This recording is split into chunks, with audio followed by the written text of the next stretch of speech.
Ladies and gentlemen, welcome back to the Overwatch World Cup 2019. My name is Bren. You may recognize my voice from the Overwatch League desk, and I'm joined by the magnificent, wonderful, luxurious Sideshow Gaming. Luxurious, thank you. Luxurious.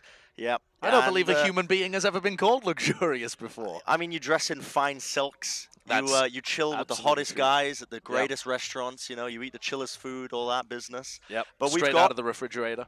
a banging match ahead of us. You've got Japan and you've got Italy. This is going to be a fantastic one because Italy, this team, they've had a bit of a warm-up when it comes to playing against India. They gave it their all, but unfortunately not quite enough. And now they're going to be going up against one of the consistent dark horses of the Overwatch League. It's Team Japan. This is a team that's come in almost every single year that they've been in the World Cup and really upset and put themselves on the map, quite literally. They've got some fantastic players in this roster, and this is where Italy are probably going to start sweating a little bit. I absolutely agree. I think we're in for a fantastic game here, and I would even maybe put Japan as the favorites in this matchup. Yep. You look at some of the players that they have available on their roster, players that we've seen at the Overwatch World Cup many times before, and then they also have players from Japan like Haku, who's been playing for XL2, getting that experience in North America, going to the Gauntlet and performing there as well.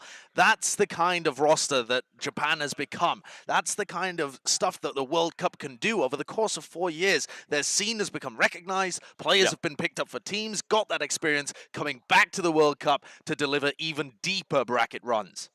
Now if we take a look at the map pool here, as you can see, for the second round of games, we're moving over to a slightly different order of things. You see Lijiang Tower is going to be the initial control map, followed by Eichenwald, and then eventually Junkertown, and then potentially Paris on Assault if we need it. And this is we're going to be seeing a consistent changeover in the map pool as we get further and further into these brackets themselves. But I'm anticipating very big things from this match individually. And now, Dragon Eddie, he kind of had his way with things, didn't he? A little bit in that earlier match against India. He was getting away with a lot of unconventional plays, some would say. I don't think going to be able to get away with it quite as much this time around. Team Japan is looking to be a very disciplined team moving into this one, and they're looking to, once again, make a name for themselves because this esports scene in Japan, it's still just kind of in the foundations as you stand. So I think they've got a couple of laws to get into the way with them actually competing on a wider level when it comes to prize pool. And culturally, it's been very much dominated by consoles and things yep. like that instead of PC games. I mean, you can play Overwatch on a console as well if you like to, but I don't think any of the Japanese players will actually be playing on a console here in the World Cup. Absolutely not. They're going to be dominating on the mouse and keyboard.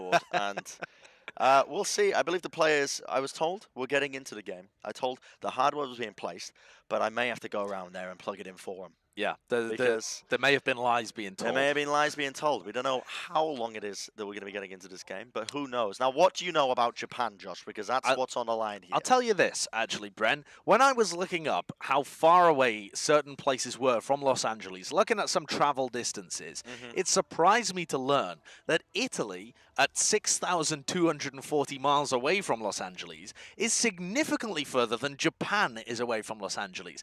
Another 1,100 miles away. I mean, maybe that shouldn't surprise me, but I think I overestimated the size of the Pacific Ocean, which is a hard thing to do. It's large. Yes. It covers up a third of the Earth. Some say I overestimated it. The human brain wasn't quite made to estimate distances that grand and that large. Yeah. You know, we built ships many years ago to sail across the seas and explored a new foundations of the world. The two of us, yeah. You know, I enjoyed our youth together. Not the two of us. It was actually our ancestors. Josh, right, but okay. You're getting ahead of yourself a little bit. And I believe as we're seeing these wonderful players on our screens right now, it means that Japan and Italy are going to be getting into the game very shortly.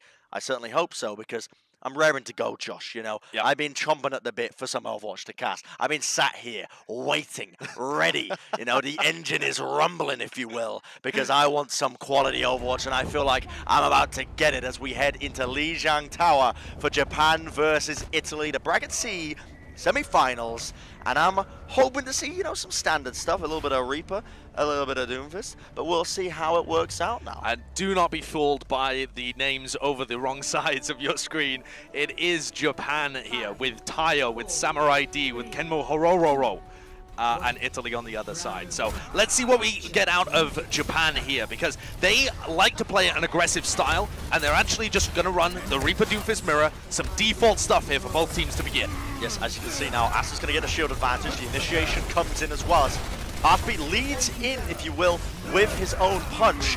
And you can see now, Japan playing quite conservative, grouping up now, trying to work their way in and get a pick. Tayo gets knocked back with the accretion coming out. Dragon Eddie now using all of his abilities to try and get these picks, but Heartbeat going down. It's a big opening. The Doomfist player taking out a fight means your one pick potential is significantly less. 10 going for another punch and manages to nail it. 10 has been able to set off 3 or 4 rocket punches there, and none of them were attempted to be punished. There wasn't a halt, there wasn't a rock, there was nobody attempting to put damage on him, getting away with murder, and Japan just eventually bully their way through. He goes in again and tries to take the Doomfist. Meteor Strike to get out of jail free card. The halt comes in and it combines. Adna falls down, and Japan are nailing this fight. Italy finally being tested, finally sweating a little bit after they put India through a little bit of a working, a little bit of a beat down.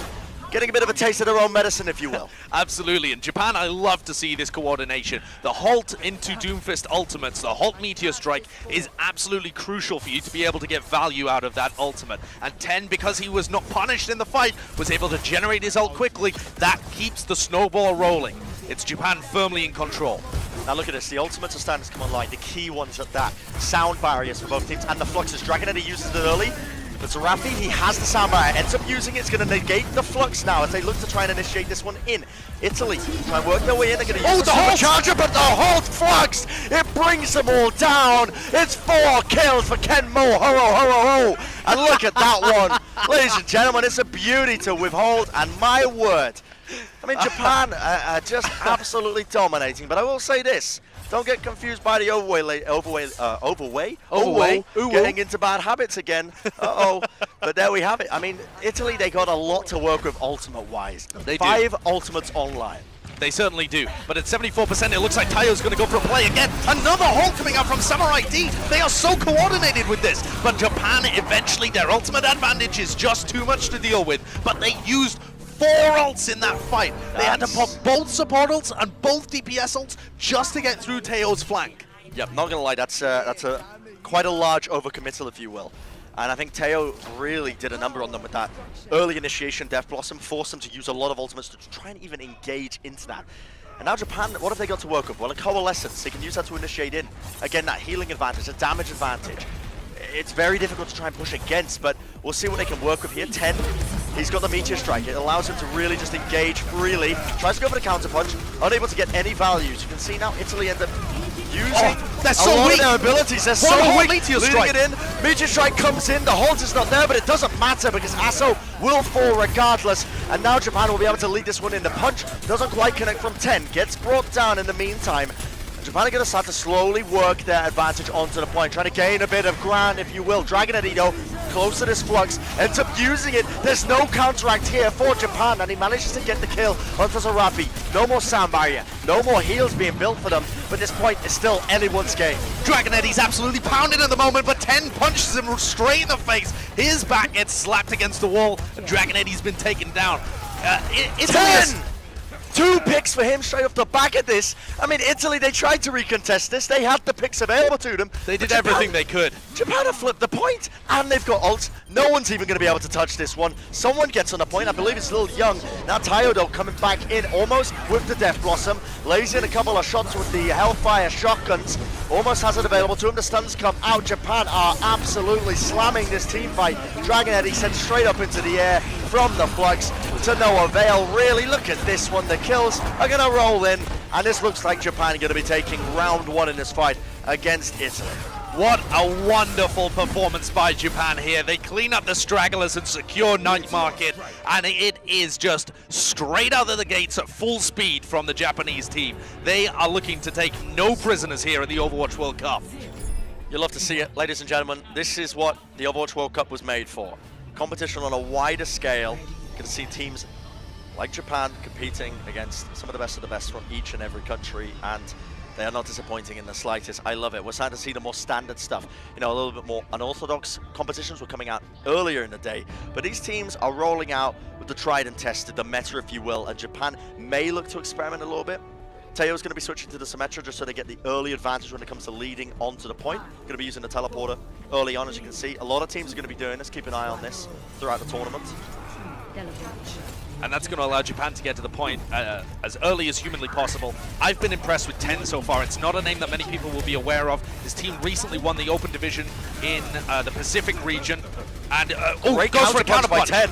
Okay, gets knocked down onto the floor very, very low. Has to back up to the rest of his team. They peel for him effectively now. Japan are going to be working around the right flank, trying to gain a little bit of a positioning advantage here. They're falling so low though. The heals keep up, and Italy don't quite manage to convert it. But as I say that, Heartbeat is going to be able to pick up the kill there onto Samurai.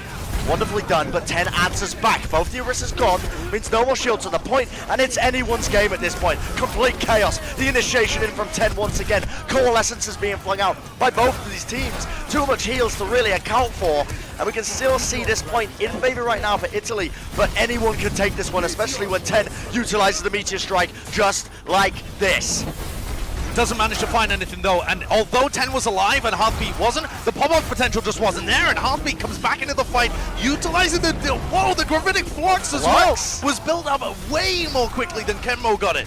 And Italy still in this fight, though Teo and 10 have gone wild in the meantime. Exactly, and they have just secured this one for Japan. Italy, they secure a decent chunk of percentage when it comes to the point control. 36%.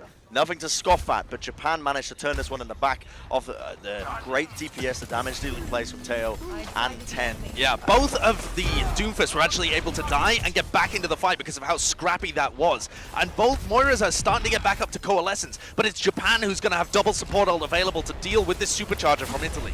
I'm looking at this Meteor Strike from Heartbeat. I want to see some sort of setup. He pops it off. The hole is there. It's perfect. So Rafi ends up falling. Great punch on the Tayo is going to peel for him back. And meanwhile, the rest of Team Italy are able to just contest the ground war and win it on the other side of the point. That is great execution there from Italy. Coalescence is used, Meteor Strikes used. That's the only pieces they ended up contributing to that fight. Japan on the other side, however, are starting to build up some ultimates of their own. I think if you're Japan in that situation and you see Heartbeat go for the Meteor Strike, you actually have to engage with your Lucio and maybe convert or use a couple of ults. At least Haku's Coalescence, because otherwise you know that the Halt is going to be used. You got to force them to use it defensively instead of just allowing them to go for this huge setup play. Here we have it, another initiation.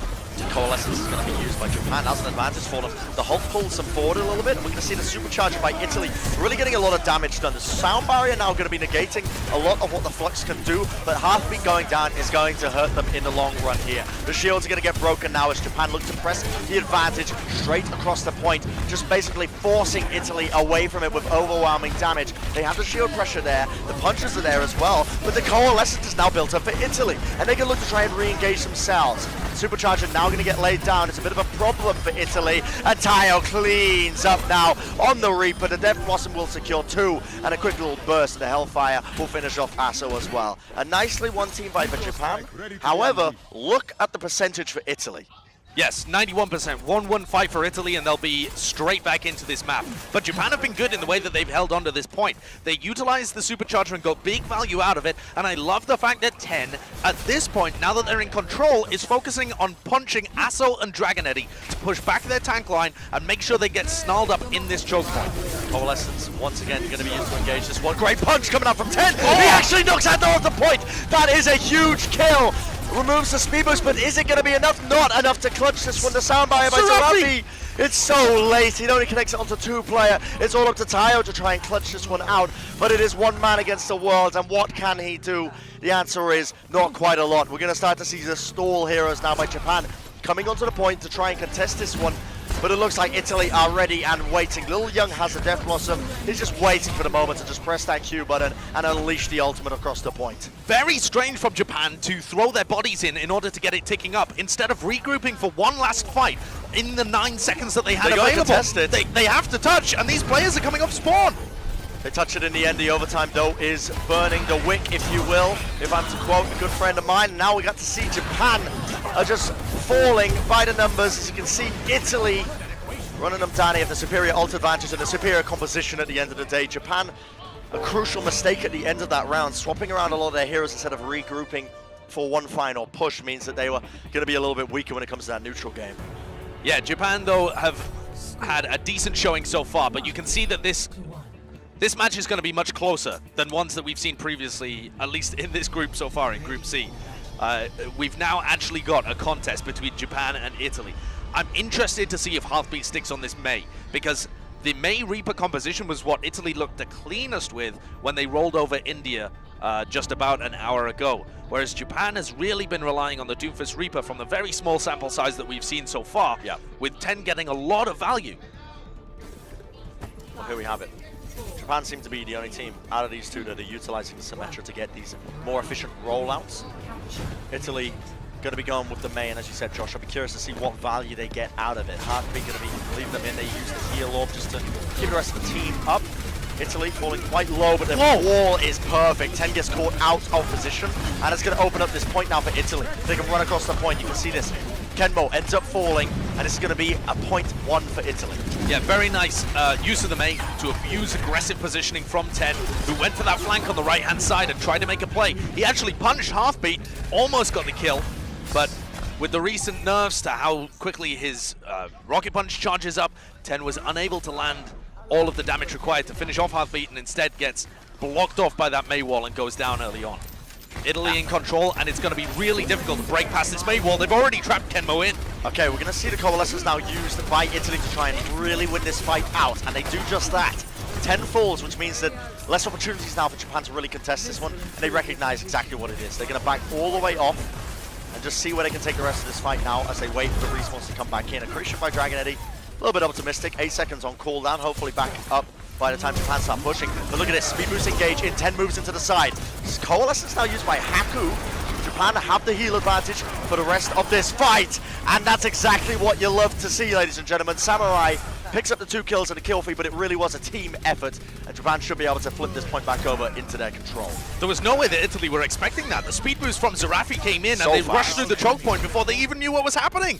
Italy had no time to react. Dragon Eddy was trying to charge up his ultimate and had 10% left, but when you just get overwhelmed like that, and Japan have the Coalescence to be able to use, very difficult to be able to establish position. Can they get value out of a Flux here from Italy? I think so. I don't think Adnar is close to the sound barrier. We'll see what he can do, but talking about Dragon Eddy with the Flux, he's going to be initiating him with it. 10 gets caught up, the Coalescence is enough, and Dragon Eddy with 2 kills! Oh my word! 3 cherry on top, if you will, and there we have it. Italy going to be able to flip this point over just as easily as Japan did moments earlier. Well, there's a reason why we all know the name Dragon Eddy from previous World Cup performances. This guy has been impressive on any hero he picks up in the off-tank role, and continues to do it again here in 2019. The Flux, phenomenal. They utilize the Blizzard as well. Perhaps unnecessary, but a decent tool to be able to use. And Japan again have to come in through this tiny choke point. 10 forced to use the meteor strike to try and peel this one. The supercharger is going to get instantly deleted, and Italy are holding on once more. Using the sound barrier to try and contest this one. A reasonable exchange of ultimates, if you will, to try and hold it to the point, because now Italy are 75% and counting, still holding this initial choke point, 1 round away from taking map 1. And this will just be a neutral fight. With only 20 seconds left in the round, they have to bait out the Mei wall. It's perfect. Okay. They baited it out, the cooldown is off, and now they can engage without fear. The first hurdle is gone. We'll see what they can do now. As you can see, Italy have disengaged up onto the high ground of the point. Now Japan are going to be searching for these off angles. 10 for a punch to hold. It's not really combined with any other ability now. Tayo in the back line. They're getting so much damage off into Asso. That's a beautiful pick-off.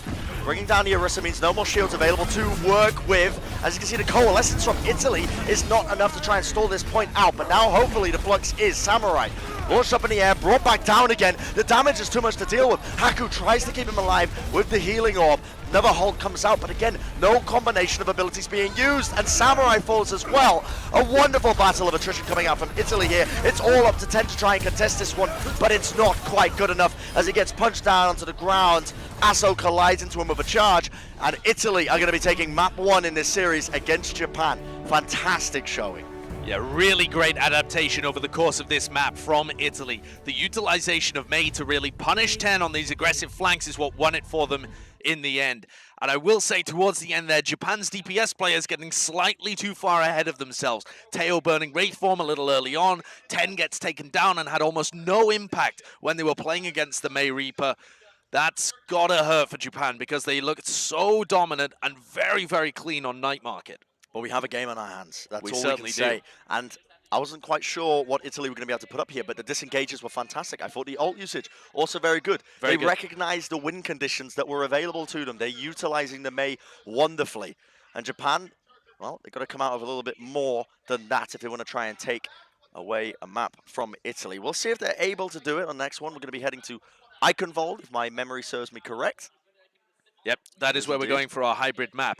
I think there's a large opportunity here for 10 to flex his hero pool a little more, show us what he's capable of. But we Yes. may just see both teams stick to the Reaper Doomfist kind of mirror. It's what both teams have been tending towards, but I think that Eichenwald is just so good for Bastion that if you haven't prepped that strat and another team has, you are probably going to lose. That's the meta towards the upper echelons of the game. We've seen it throughout Gauntlet, is that the Bastion strategies on both attack and defense are incredibly powerful on Eichenwald, and you need to know how to attack them, how to break them down, Yeah. and how to set them up. We'll see whether Italy or Japan is a little more prepared when it comes to Eichenwald. And I'll say it's one of my favorites as well, Eichenwald, to watch because of what you said. The Bastion compositions come out in the upper levels of the game. We'll see if these teams are able to really compete on those roles, or if they will just default back to more standard stuff for them, which is going to be the Doomfist, going to be the Reaper compositions. But I am curious, will we see a little bit of Farah? Eichenwald, it suits it well. As we all know, the skybox is what we call it. The height of the actual map is huge. It allows you to play a lot of unconventional heroes like the Farah to try and work in some of these attacks. I definitely agree, and I think the fire battle between Halfbeat and then also between 10 is going to be particularly interesting because you would expect that both of those players are the ones to be able to play that hero whilst the other person goes over to the Bastion, and a lot is decided by the Farah v Farah, which makes, it's a beautiful little added cherry on top, a little bit of flair to what would otherwise be a very static Yes. composition. That you pair the Farah alongside the Bastion gives you ability to dominate the fight from the sky or just play passive and try and bait your Bastion into big barrages. It's a beautiful composition to be able to witness at the level of play that I'm sure we'll have it at here between Italy and Japan. And the dance of ultimates is wonderful. We'll see if they opt into that kind of composition and that sort of play. But so far, I mean, I gotta say it again. I've been very impressed with Italy's performance thus far. I wasn't sure just how real they would be after their match against India, but Yeah. against Japan, definitely a more formidable foe, and they've looked very clean when it comes to a lot of these ultimates. Now, I won't say completely clean. I'll just say very clean because there's always room for improvement, of course, and Yeah. it could be that Japan really step up their game when we come to these later points. But at the end of the day, control is where you're going to be tested on the positioning, on your individual mechanics, on your ultimate usage, really the core fundamentals of Overwatch as a game. And I've been impressed with Halfbeat. He's somebody that I've been looking at over the course of these two games that we've had the pleasure to witness from Team Italy. And we've seen him play the Mei, we've seen him play some Doomfist, and we've seen him play the Farah so far. And I think that his Mei walls are pretty good. They're very intelligent, the usage of them. They tend to catch people out, and they've been able to overwhelm people a lot of the time, utilizing Mei Reaper and speed boosting very aggressively. So I want to see more out of them. That Mei can be a very effective counter to Bastion kind of compositions, and you tend to see a lot of Reaper Mei once it gets into the later stages of Eichenwald. Once you actually get inside the castle itself, Yep. the Mei is almost certainly going to be coming out for Halfbeat. Choke points start to be utilized a lot more, and we'll see. Again, might have to go around to the players and say, hey, boys, what's going on? Well, just to run through kind of Japan, because they have a slightly different team this year. Some names that I'm sure most people will be familiar with from their previous World Cup. The tank line of Samurai D and Kenmo Hororo, which a wonderful name. Absolutely wonderful name. I only butchered it once or twice during the Yeah. cast, yeah. They are Tayo as well, of course. Yes, Tayo as well returning. Took a short break from the game, I believe, but is Yeah. back here playing for Japan, playing on the Reaper, playing his classic aggressive style, but with a lot of mechanical skill to be able to back it up. And three of their other players, Zarafi, the Lucio, Ten, who we saw on Doomfist, and Hoshimi, who is their backup for this event, their seventh player, all come from a team who's been playing in the Pacific Division called Greenleaves, who recently won Open Division. So this is a team that's on the rise, and they're starting to try and show that Japan can compete against some of these other teams from Thailand, from Hong Kong, from a range of different areas. Yes, and it's been so good to watch a lot of these teams just competing, really just trying to work their way into the later brackets of the game. You know, of course, the BlizzCon main event, which is going to be taking place tomorrow on the Friday, and of course, the main event, if you will, where we really start to see the cream of the crop start to clash against each other, which is going to be taking place on the Saturday. But for now, we've got these preliminary rounds is where we find to work out a lot of these teams. And we're just waiting for now for seeing where the map is going to be going again. I'm going to try and find out some information for us, chat. Listen, if I have to go around there and start, butting some heads together, I will. I'll make sure this game starts, don't you worry. But it's just a few hardware issues. They're working out some audio stuff as it stands for some of these teams or for some of the players that are coming into this. Bren, I know you prepared a lovely essay about Parmesan cheese for us in the previous match when we were watching Italy take on India. What do you have for us in terms of Japanese cuisine? Have you been looking into how a lot of that has been made? Well, I consider myself a massive weeb. Right, okay. And as a result, I've consumed a lot of culture of Japan. Right. But through children's cartoons. Okay. So I don't know if I'm the greatest source when it Sure. comes to this kind of stuff. Not a leading expert. Not a leading expert, but I learned a couple of words in my time. Arigato means thank you. Well, there you go. So one word. You've learned one word in your time. Yes. I mean, well, I know a couple of more, but I'm saving them for the cast. I want the opportunity to drop them in with fluidity, if you will. Sure, absolutely. Seamless, I'm just hunting for those clips at the end, After every cast, I'm always on my phone. I'm like, does the internet love me yet? And if the answer's no, then I cry myself to sleep. But well, one day you won't have to cry yourself to sleep. I'm sure someone will love you eventually, Brendan. And one day, the match will begin. On Iconvolt. Legends tell of the tale, the Italy versus Japan match, what we've been waiting for eons. What do you think, what were your expectations coming into this match? Because I said at the beginning that I thought that Japan were perhaps slight favourites in this match over Italy. Yep. Given their performance in previous World Cups, their dark horse ability. If you're a dark horse for 3 years in a row, at some point you have to start becoming the favourite in some of the matchups. What were your expectations for this? Similar to you, I expected Japan to be a bit more of a dark horse coming into this. Italy, still, I thought actually would be the underdogs in this match individually because we hadn't really seen them tested that much. We know Dragon Eddie is more than capable, but the entire squad itself hasn't really been tested as of yet. And I thought Japan would be the true test, if you will. And they've definitely been putting up a reasonable fight. But it looks like Italy are very clean when it comes to a lot of their engages and whatnot, and they have impressed me to a degree. The question is though, are Japan going to be bringing out some wacky stuff? And these later game modes, when we get into the hybrid, when we get into the escort, it definitely changes the way you need to play the game. And Control does favor those teams where they do have the communication aspect down a lot more. But when the maps are opened up into a wide variety of ways, like Iconvolt, like Junkertown in particular, you start to see some wacky stuff come out. And that's what I'm hoping for between these two teams. Italy and Japan, we're going to be heading into map number 2. If you're just joining us, hello, welcome to the Overwatch World Cup 2019. My name is Bren. I'm joined by Sideshow. We're bringing you the match. You might recognize us, I should say, from the Overwatch League desk. But today, we're going to be bringing it to you live during the match. And it looks like Italy are going to be running with Heartbeat on the Mei, at least prematurely. They might just be baiting us, as teams like to do. Because, again, they've got a bit of setup time. They've got a bit of time to really just work and see what they want to be running. I think for Italy, this is a decent composition to try and defend with. I would say that the Bastion Pharah is what I would consider meta and the best way to be able to defend Iconvolt point A, but the Mei Reaper can be hyper effective, and for a team like Italy, where we've already seen them take aggressive engagements and get big value out of the Lucio speed boost, it makes most sense for their style to stick to this Mei Reaper. But it's going to allow opportunities for Japan. Hold up, wait a minute. 10 is going to be going for an opening pick here. I love this. He's scanning for the Pharah because they anticipated defensive Pharah, recognizes they don't have it, switches it over. So now we're going to see the Doomfist Pharah composition. This has been run by a couple of teams, but now we're going to start to see Japan, switching it all up. They recognize that there is no Pharah war to be won, as Italy are not running it on the defense. Instead, opting for the Doomfist Reaper, much better in a neutral game. Yes, absolutely. It is, I would say, a slight soft counter to the Mei Reaper if you can pull it off effectively. You have that one-shot potential coming out from 10. If you can get Halt rocket punches synced up together, then Japan will be in a good position. But so far, Heartbeat continues to get great value out of the Mei. I mean, the early aggression coming out from Italy here. This is what they did against India. We didn't know if they were for real yet, but they're pulling it out against Japan. Adnar is calling these speed boosts, he's initiating it effectively, and he's getting so much damage done.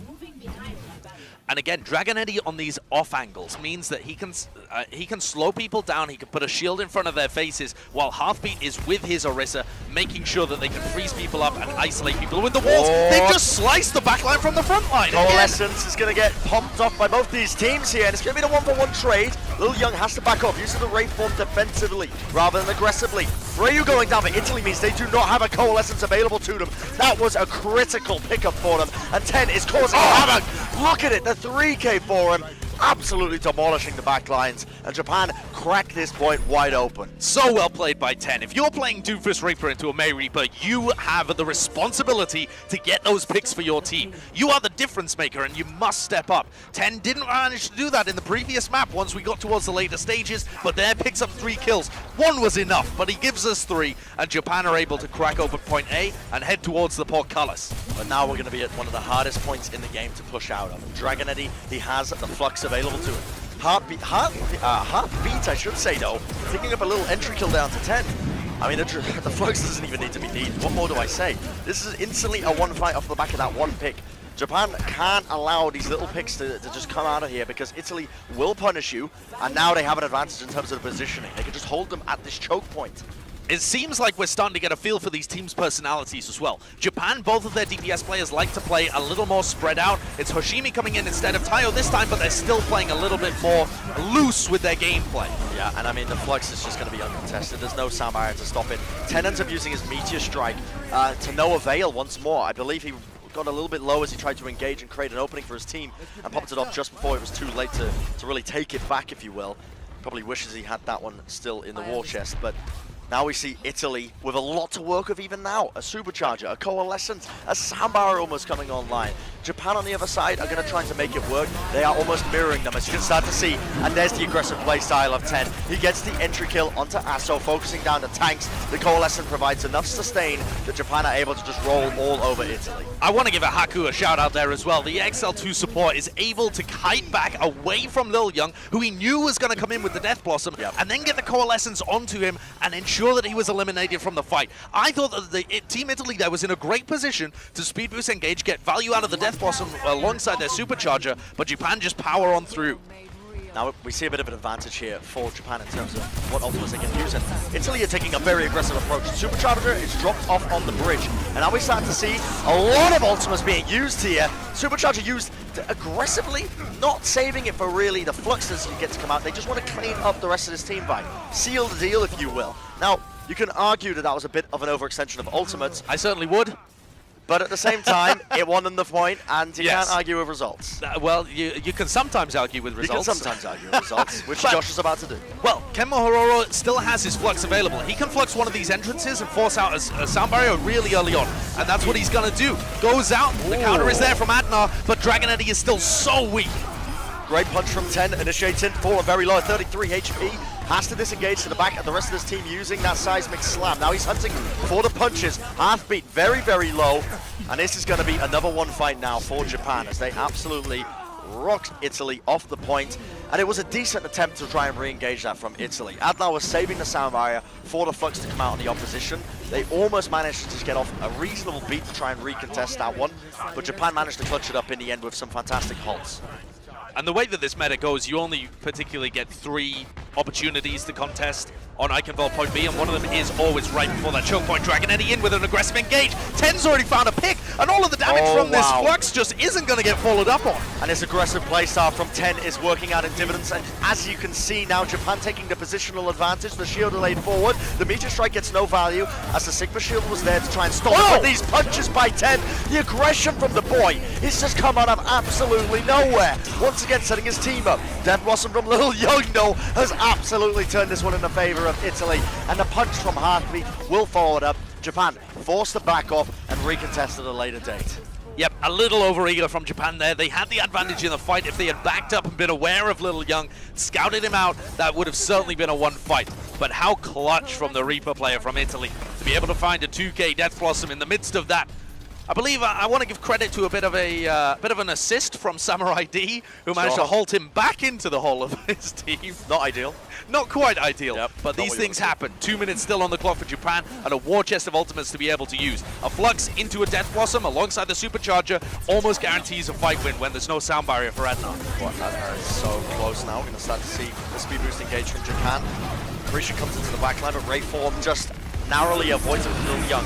Coalescence is being used here. Wonderful will send them all the way down! And there we have it. Japan overwhelmingly win that team fight. They just use everything they've got.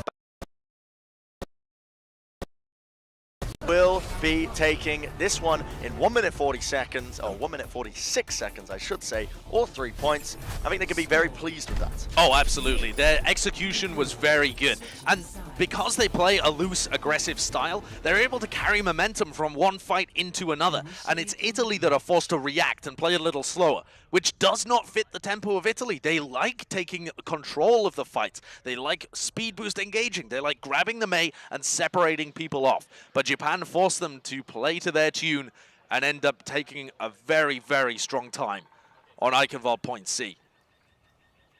Yes, now I'm curious as well, what will Italy roll out with in the damage deal departments? Because on the defense, we saw them actually running with the Reaper Mei a lot of the time. They love to utilize these Mei wars to try and sort of split off the enemy team, try and get these entry picks playing with the speed boost a lot of the time. And Japan, they were opting into this Pharah duel, and you can see on the defense, it looks like they might do it. Hoshimi wants to try and run it. I love this. I really do think that this is a fantastic composition. It is a really good comp. It's fairly easy to execute. It has one kind of main goal and a couple of moving pieces.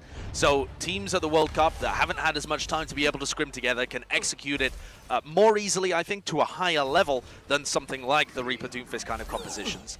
And if you figure out the rotations and the way to use your abilities, it's going to be so difficult for Italy to crack. Yes. And it is almost a battle on two fronts, if you will. You have this Bastion set up in the back. You have the Fire Mercy in the sky. Lil Young is going to be sending a little bit of recon, a little bit of scouting here. Wants to send it up, see what they're running. And they are opting for a Sombra. They're opting for a hands over the time being.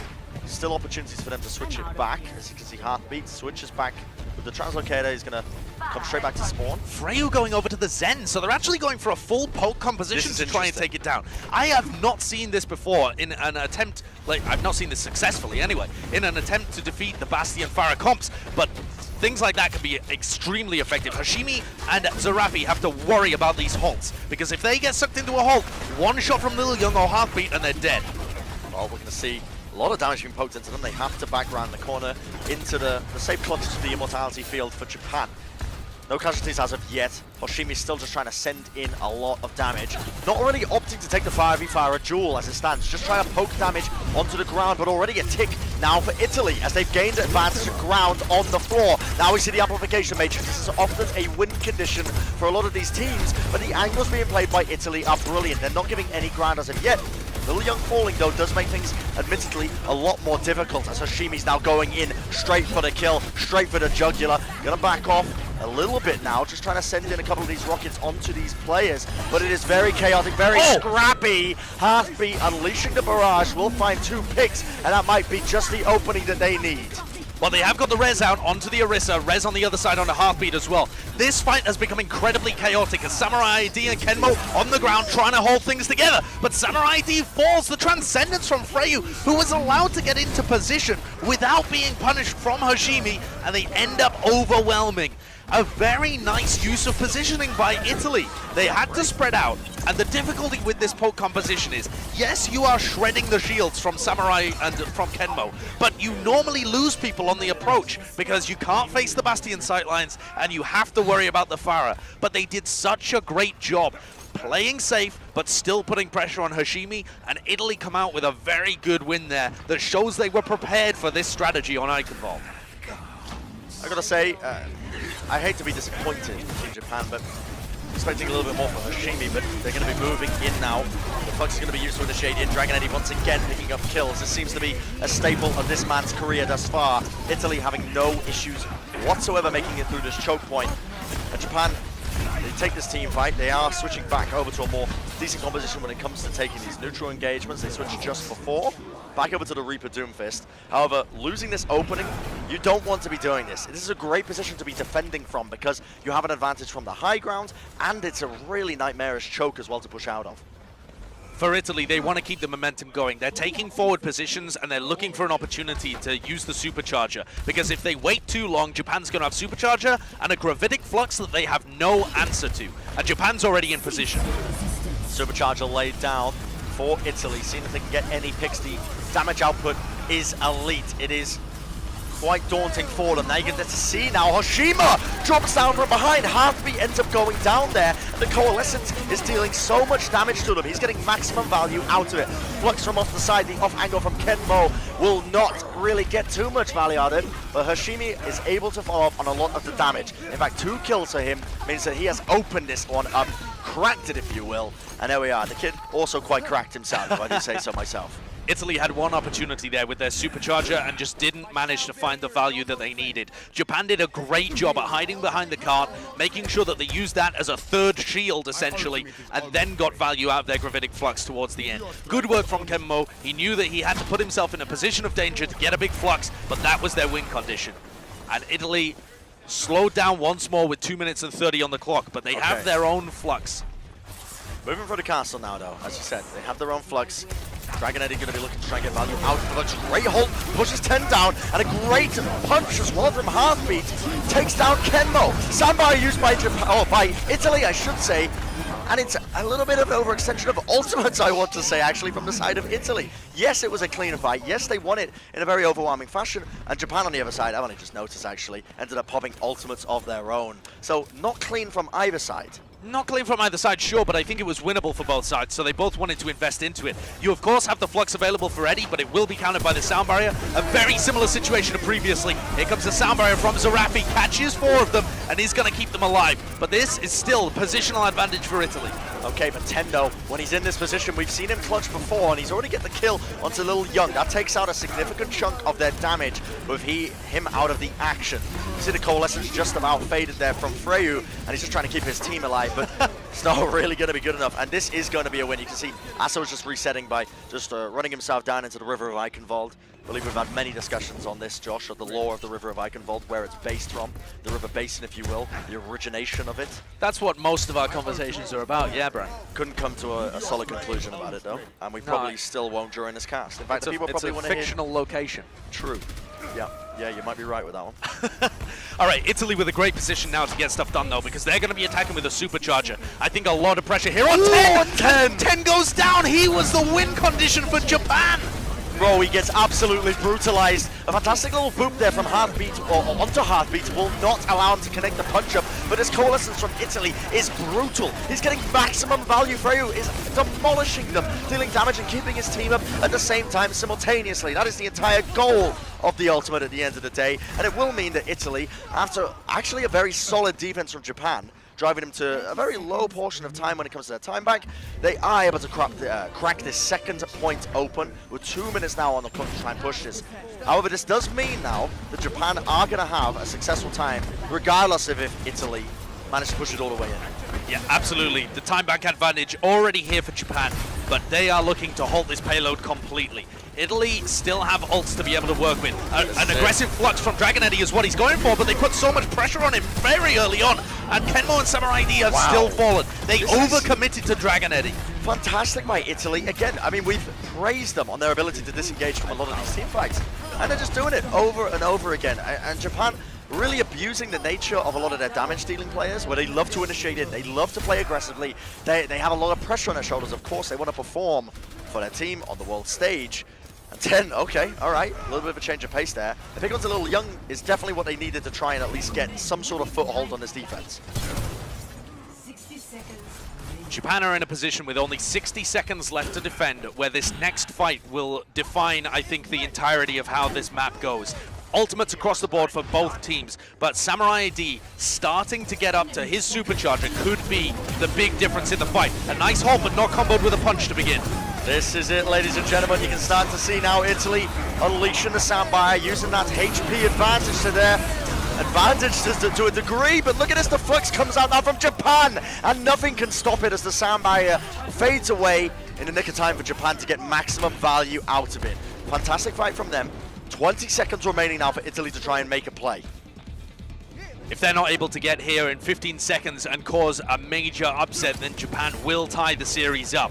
Their offense was spectacular. Their defense has been very good as well. Aso with his supercharger. They need to touch the point within the next 5. They're snagging in the back already. Adnar weak. The back line destroyed by 10. 10 is demolishing right now. He's already picked up a kill onto a crucial support. Gets stunned up by the accretion, but it looks like Japan is ready to battle back. Hashimi now absolutely slaughtering them with the Hellfire shotguns, ripping into Italy. The overtime is there, but I don't think it's going to be good enough for Italy, as they only have a few little dregs of players left to try and contest this point. And Italy not able to do it. They're going to be able to send in 1 or 2 players, but I think, Josh, I just think that Japan might be equalizing this one up 1-1.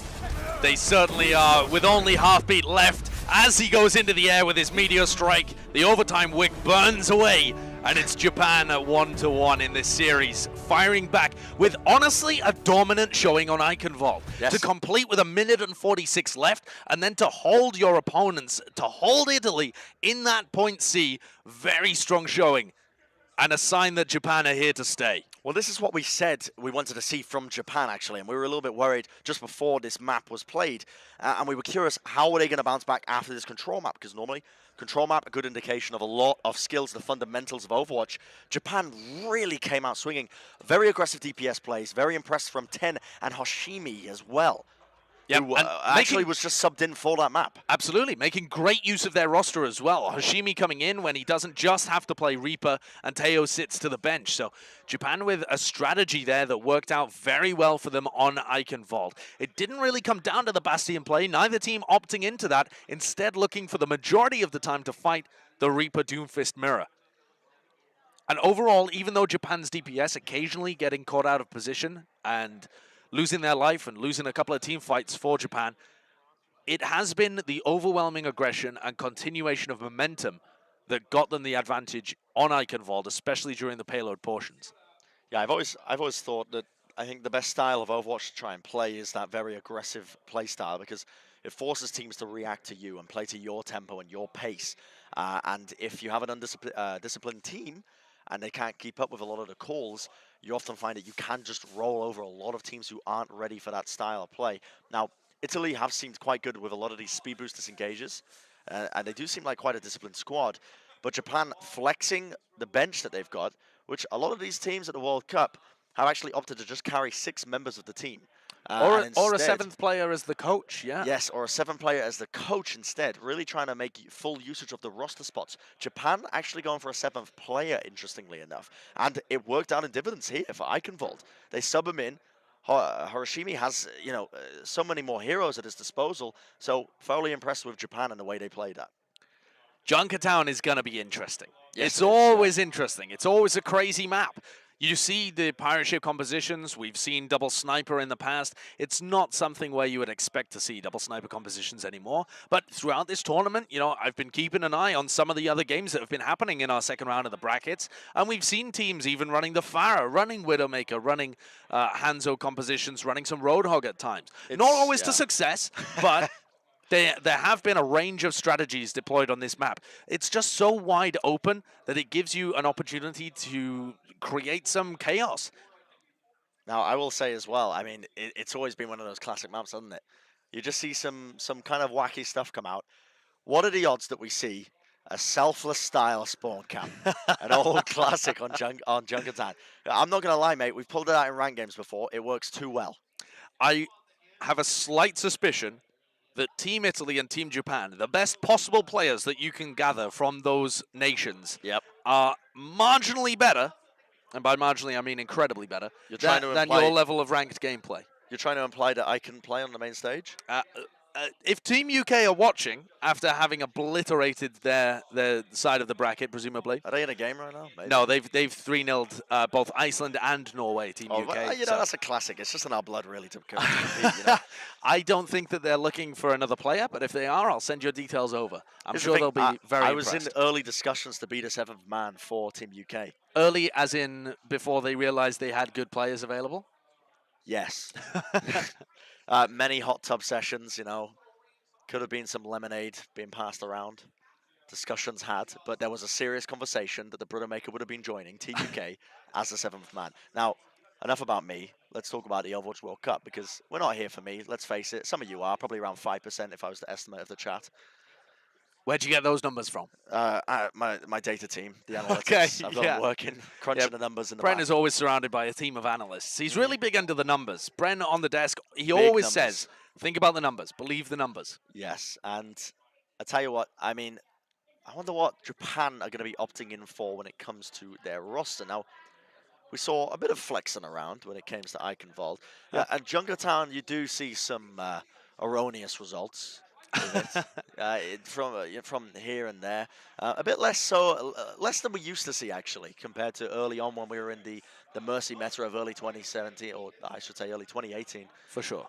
But still an interesting map nonetheless. I think from what we've seen so far, it seems likely to me that Hashimi came in as the Bastion specialist for Team Japan, and without they could opt into a Bastion on Junkertown, but then you kind of lock yourself into one composition. Although they could flex over to the May Reaper or the Doomfist Reaper as well. What I'm interested in instead, though, is that Teo has shown us very good hit scan prowess playing for Team Japan in the past. Over previous World Cups, we know him as a player that came out and in his first showing rocked the world and rocked Taimu and the rest of Finland on his McCree and Widowmaker previously. So this is a player that has proficiency on those heroes if Japan want things to get a little weird and throw a sniper into the mix.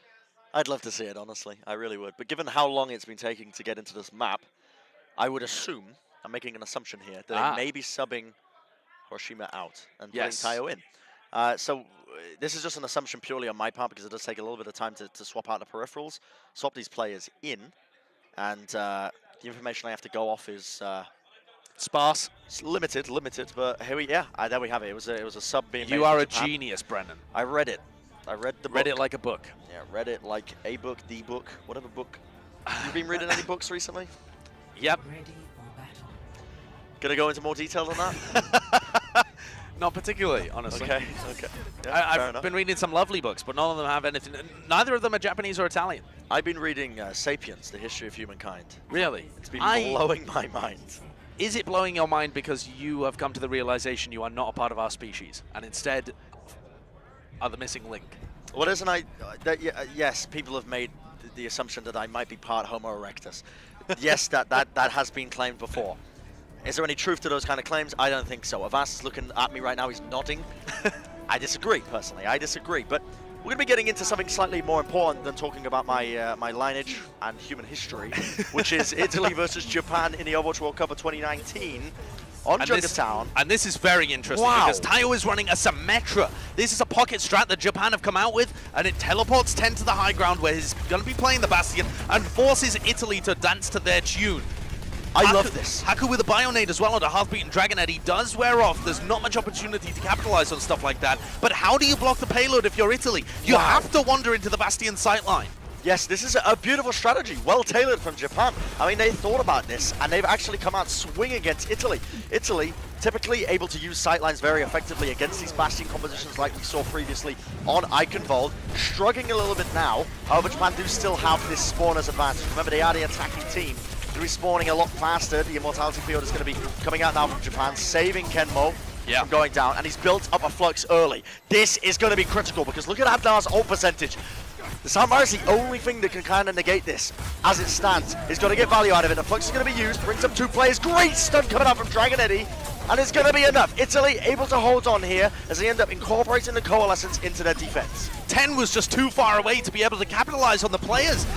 Kenmo lifted them all up into 10's sightline, but they just could not get value. And it was actually, I think, Dragon Eddy who was able to put his shield in front of the players who were lifted up in the air by the Flux and stopped them from dying. And that has stopped Japan's Bastion strat in their tracks. This Bastion Symmetra composition that can have so much momentum has been utterly quashed. Well, Japan have got a nano boost to work with. They're going to use it onto 10. This is the guy who's been their bread and butter. The punch comes out, but no, Veil frozen up in the blizzard, and he's brought down.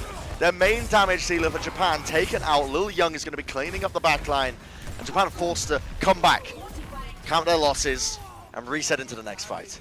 Italy playing so disciplined here. Over the course of today, throughout their stomping of India and then their success in the first map, in this series that is, they have been a very disciplined team that works around their Lucio sound, the speed boost, and is able to play corners and positioning very effectively.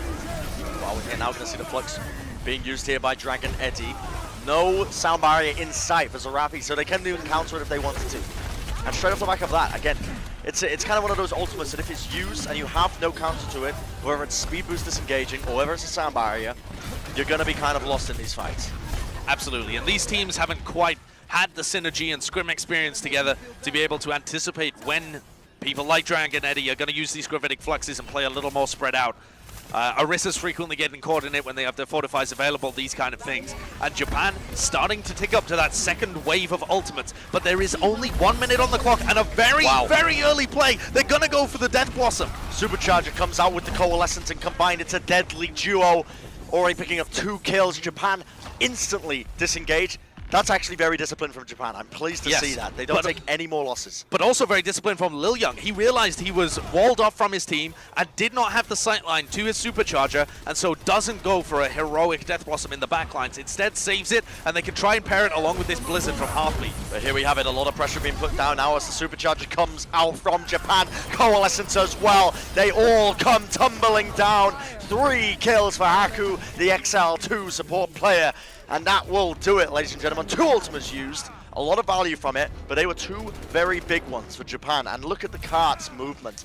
Hasn't really moved that far. They've still got 1 more point on the first initial checkpoint. Japan need to spread out here and look for a big flux. If they group together on the cart, they are all going to get caught by the Blizzard, and Heartbeat and Lil Young will be able to carry this. Nice aggression! Oh, wow, forces out the sound barrier super early, but Dragon Eddie again instantly with the accretion straight in the air. All the ultimates being used. Italy looks like they're winning this one. It's salvaged. The Blizzard up the back of it is freezing up every single entity on the side of Japan, and they are being brought down, showing absolutely no mercy. The overtime will tick down, and Italy with one of the best holds I've seen in quite some time so far for the World Cup. Really nice positioning from Italy. Great use of all of their ultimates. Aggression when it was required, kiting when it wasn't, making sure that they baited resources out of Japan and punished their aggressive DPS players. And what a recontest there. Getting huge value out of a sound barrier from Adnar, who's been playing really, really well for Italy this entire tournament so far. And then, obviously, the huge Death Blossom and Blizzard at the end from their DPS, who have still managed to get so much value despite playing very disciplined. They don't need to overextend to keep popping up in the kill feed. Lil Young and Heartbeat are just playing consistently and delivering when it matters. Now, I will say, this is what separates the elite teams from the good, and it's managing to keep your cool. It's an aspect we don't really talk about a lot during a lot of these games, but it's a very, very important one, and it's not actually getting, as we call it in the industry, mentally boomed. So Japan needs to just solid their mental a little bit. And reset themselves, because often a lot of teams get taken for a loss for words when they get stopped very early in these fights, but it looks like Japan are going to be rolling out with some standard stuff. Going for the Reaper, going for the Doomfist, nothing cheesy, nothing too crazy. I was hoping for a little bit of maybe a spawn camp. We've seen Bastion Batiste comps being ran actually physically on the cart, but instead they're going for something slightly cheekier. They're going to start to try and engage with the sound barrier now, or the speed boost, I should say. Yes, they're doing the same thing that Italy did, but they don't have the Mei. So that doesn't really allow you to block people off, but 10 needs to be coming up with pits. See how it works, though. I mean, look at this. We can see Italy rolling out on the card. They're checking the corners. They are cautious of this. They spot out Teo. But look at this. The counter engage comes from behind. The big wrap around of 2019. Halt comes together, and Japan want to defend on the point. Whoa! Maximum value from 10 into the seismic slam. Gets so much work done. And builds up 40% of his ultimate almost immediately. That's outrageous. The Outrageous, the amount of shielding that he got there from a 5-man seismic slam and then 5-man uppercut. Absurd. And the CC just won them the fight. And now look at this. They're holding at every single angle. 10 comes up. Again, another uppercut. Disengages with the punch and moves back. They need to try and kite back away from this coalescence. 10, though, castles his punch. Doesn't want to try and initiate in as of yet. still playing this very cautiously, patiently, working their way around the point now. It's going to be using the Ice Wall, and they pick up a kill now onto Kenmo and Samurai. Both falling means no more tank line for Japan. Ten's got to try and clutch this one, but his punch will not be good enough. Teo, though, trying his best, is going to get brought down. Immediate strike forced out of 10 as well. Italy are going to be able to push this card even further forward. And Japan just haven't quite figured out the spacing that is required to play into May Reaper. They need to either be playing a little further back or a little more spread out. At the moment, they are clumped up perfectly in the distance required for Heartbeat to shove these May walls right between the front line and the back line. And this looks so dire for Team Japan here. It really is. Italy have all of their ults available. So Rafi needs to build up this soundbite, but it's not good enough. The soundbite comes out, but now Dragon Eddy is free to use his flux, and there's nothing to stop it. Italy absolutely demolishing Japan, rolling them over, and they are looking like they're going to be securing a nice early map here in this series, taking a 2-1 lead against Japan. Junkertown is going to go the way of Italy. Well, neither of the previous maps were quite as one-sided as that. That's absurd. What an incredible performance coming out from Italy. They looked so well prepared with a strategy that, honestly, you rarely see to such a huge degree of success on Junkertown. Normally, when it gets to these May Reaper or Doomfist Reaper compositions, there's much more back and forth between the two teams. But Italy are by far and away the better team in this particular matchup of being able to play aggressively and make use of choke points. They are just bullying Japan when it comes to the back and forth of who engages first and who has to react. And that puts them up 2-1 in the series heading into Paris. Okay, well, if you thought Junkertown was weird, well, take a seat. And let me tell you about our Lord and Savior. It's Paris. We're going to be moving on to the assault section. Good Lord. Japan, they may be one map away from elimination from the Overwatch World Cup 2019, but if there was ever a map that was going to save them in their time of need with weird and wacky Bastion compositions, it would be Paris, because we've seen some odd results, and I mean odd, on this map. Absolutely. The home of the draw, the assault map Paris, is coming up next. It seems likely that Hashimi is going to be subbed in, right? Yes. Because Yeah, you think want your Bastion on this on this map for those compositions on point A defense where you can set them up and just run wild. It is so difficult on Paris to push with the May Reaper composition into that Bastion. There isn't a real good answer for it. It's just a defensively favored point. Well, we'll see what they're capable of right now. And again, if my estimations are correct, and the reason we haven't jumped into this game so quickly is because most likely Japan are making some subs here and there and everywhere. And honestly, I'm all for it because we saw the better showing from Japan. They won when Hiroshima was in the map pool. But Josh, I believe you've been doing some research on Japan as a country. Now, I told you to prepare for the game. I meant on the players. Instead, you were just looking up facts about Japan. I certainly was. That's really what I've been going for, is that over the course of this tournament, we see a lot of different cultures, a lot of different nationalities clash against each other. Why would I learn more about the game of Overwatch when I already watch 1 billion hours of Overwatch a day? I want to learn some facts about Japan. Brent, guess how many people live in Japan? And bear in mind that there are 14 billion people in Guangzhou, as we know. That's not true. That's actually not true. Well, I mean, it might be. It's not. Well, I know it's not for a fact, but if I was to make an estimate of how many people live in Japan, Yep, in Japan, I would actually say probably around 40,000, 40 million, I should say. 40,000. That's a very small 40,000. number. 40 million. 40 million. 40 million. There are actually 128 million people What? who live in Japan. It is a very, very large population. Yeah, it's No way. Really? I mean, I don't know. That's just what I got. Yeah, it's pretty big. It's a big old place made up of a bunch of different islands, much like Ireland, which is a lot of different connected islands, and Iceland. That's a bunch of different connected islands that are made of ice. Also, not really that true. I mean, it's kind of true. It's not true at all. Actually, don't listen to him. Some of it's true. Don't listen to him, chat. But I actually am astonished that Japan has almost double the population of the UK. Okay, what do you think the population of Italy is? 14 mil. That's my guess. Wow. an estimated 60 million 60 million? is apparently the number. So That's yeah, crazy. twice as large for Japan as it is for Italy as well. That is crazy. They've packed a lot of people in that collection of islands. I didn't know that many people lived in those countries. Lived in a shoe. Well, it's more of a boot. A boot is a type of shoe, as far as I'm aware. A boot kicking the island of Sicily. Yes. How does the rhyme go? Big brother Italy kicking little Sicily out into the Mediterranean Sea.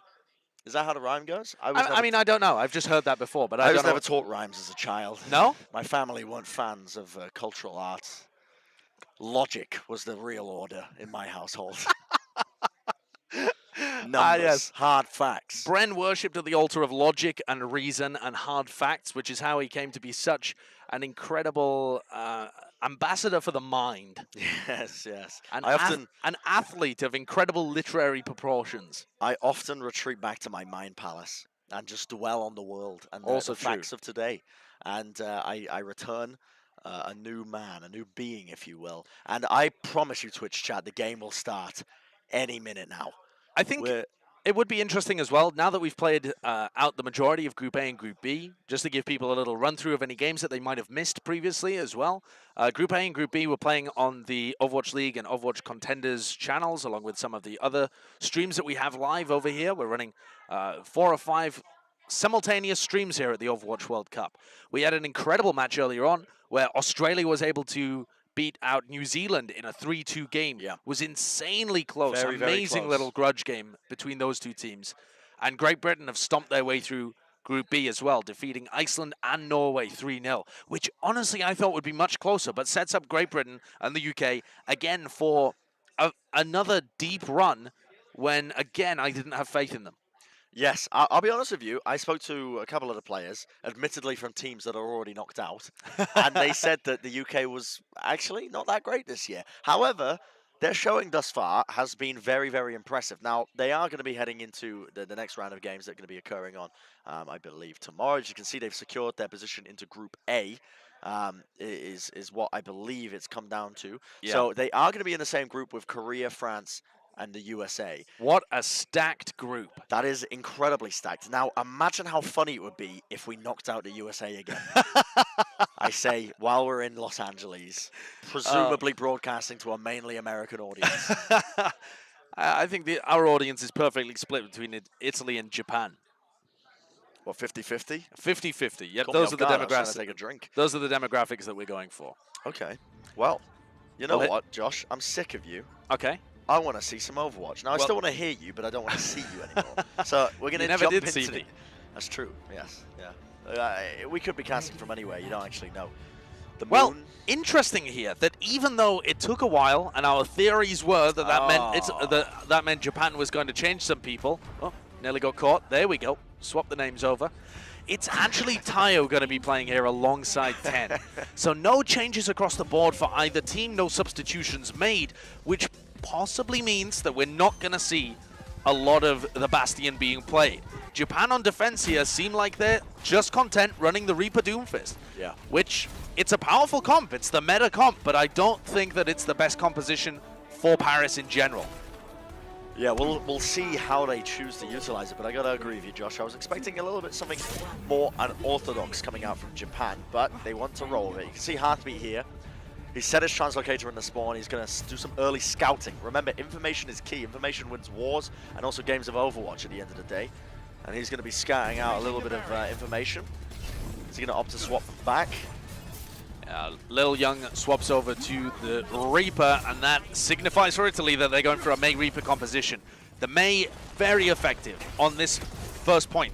The choke points and the alleyways are really quite small, and a lot of them are the same size as Mei's wall.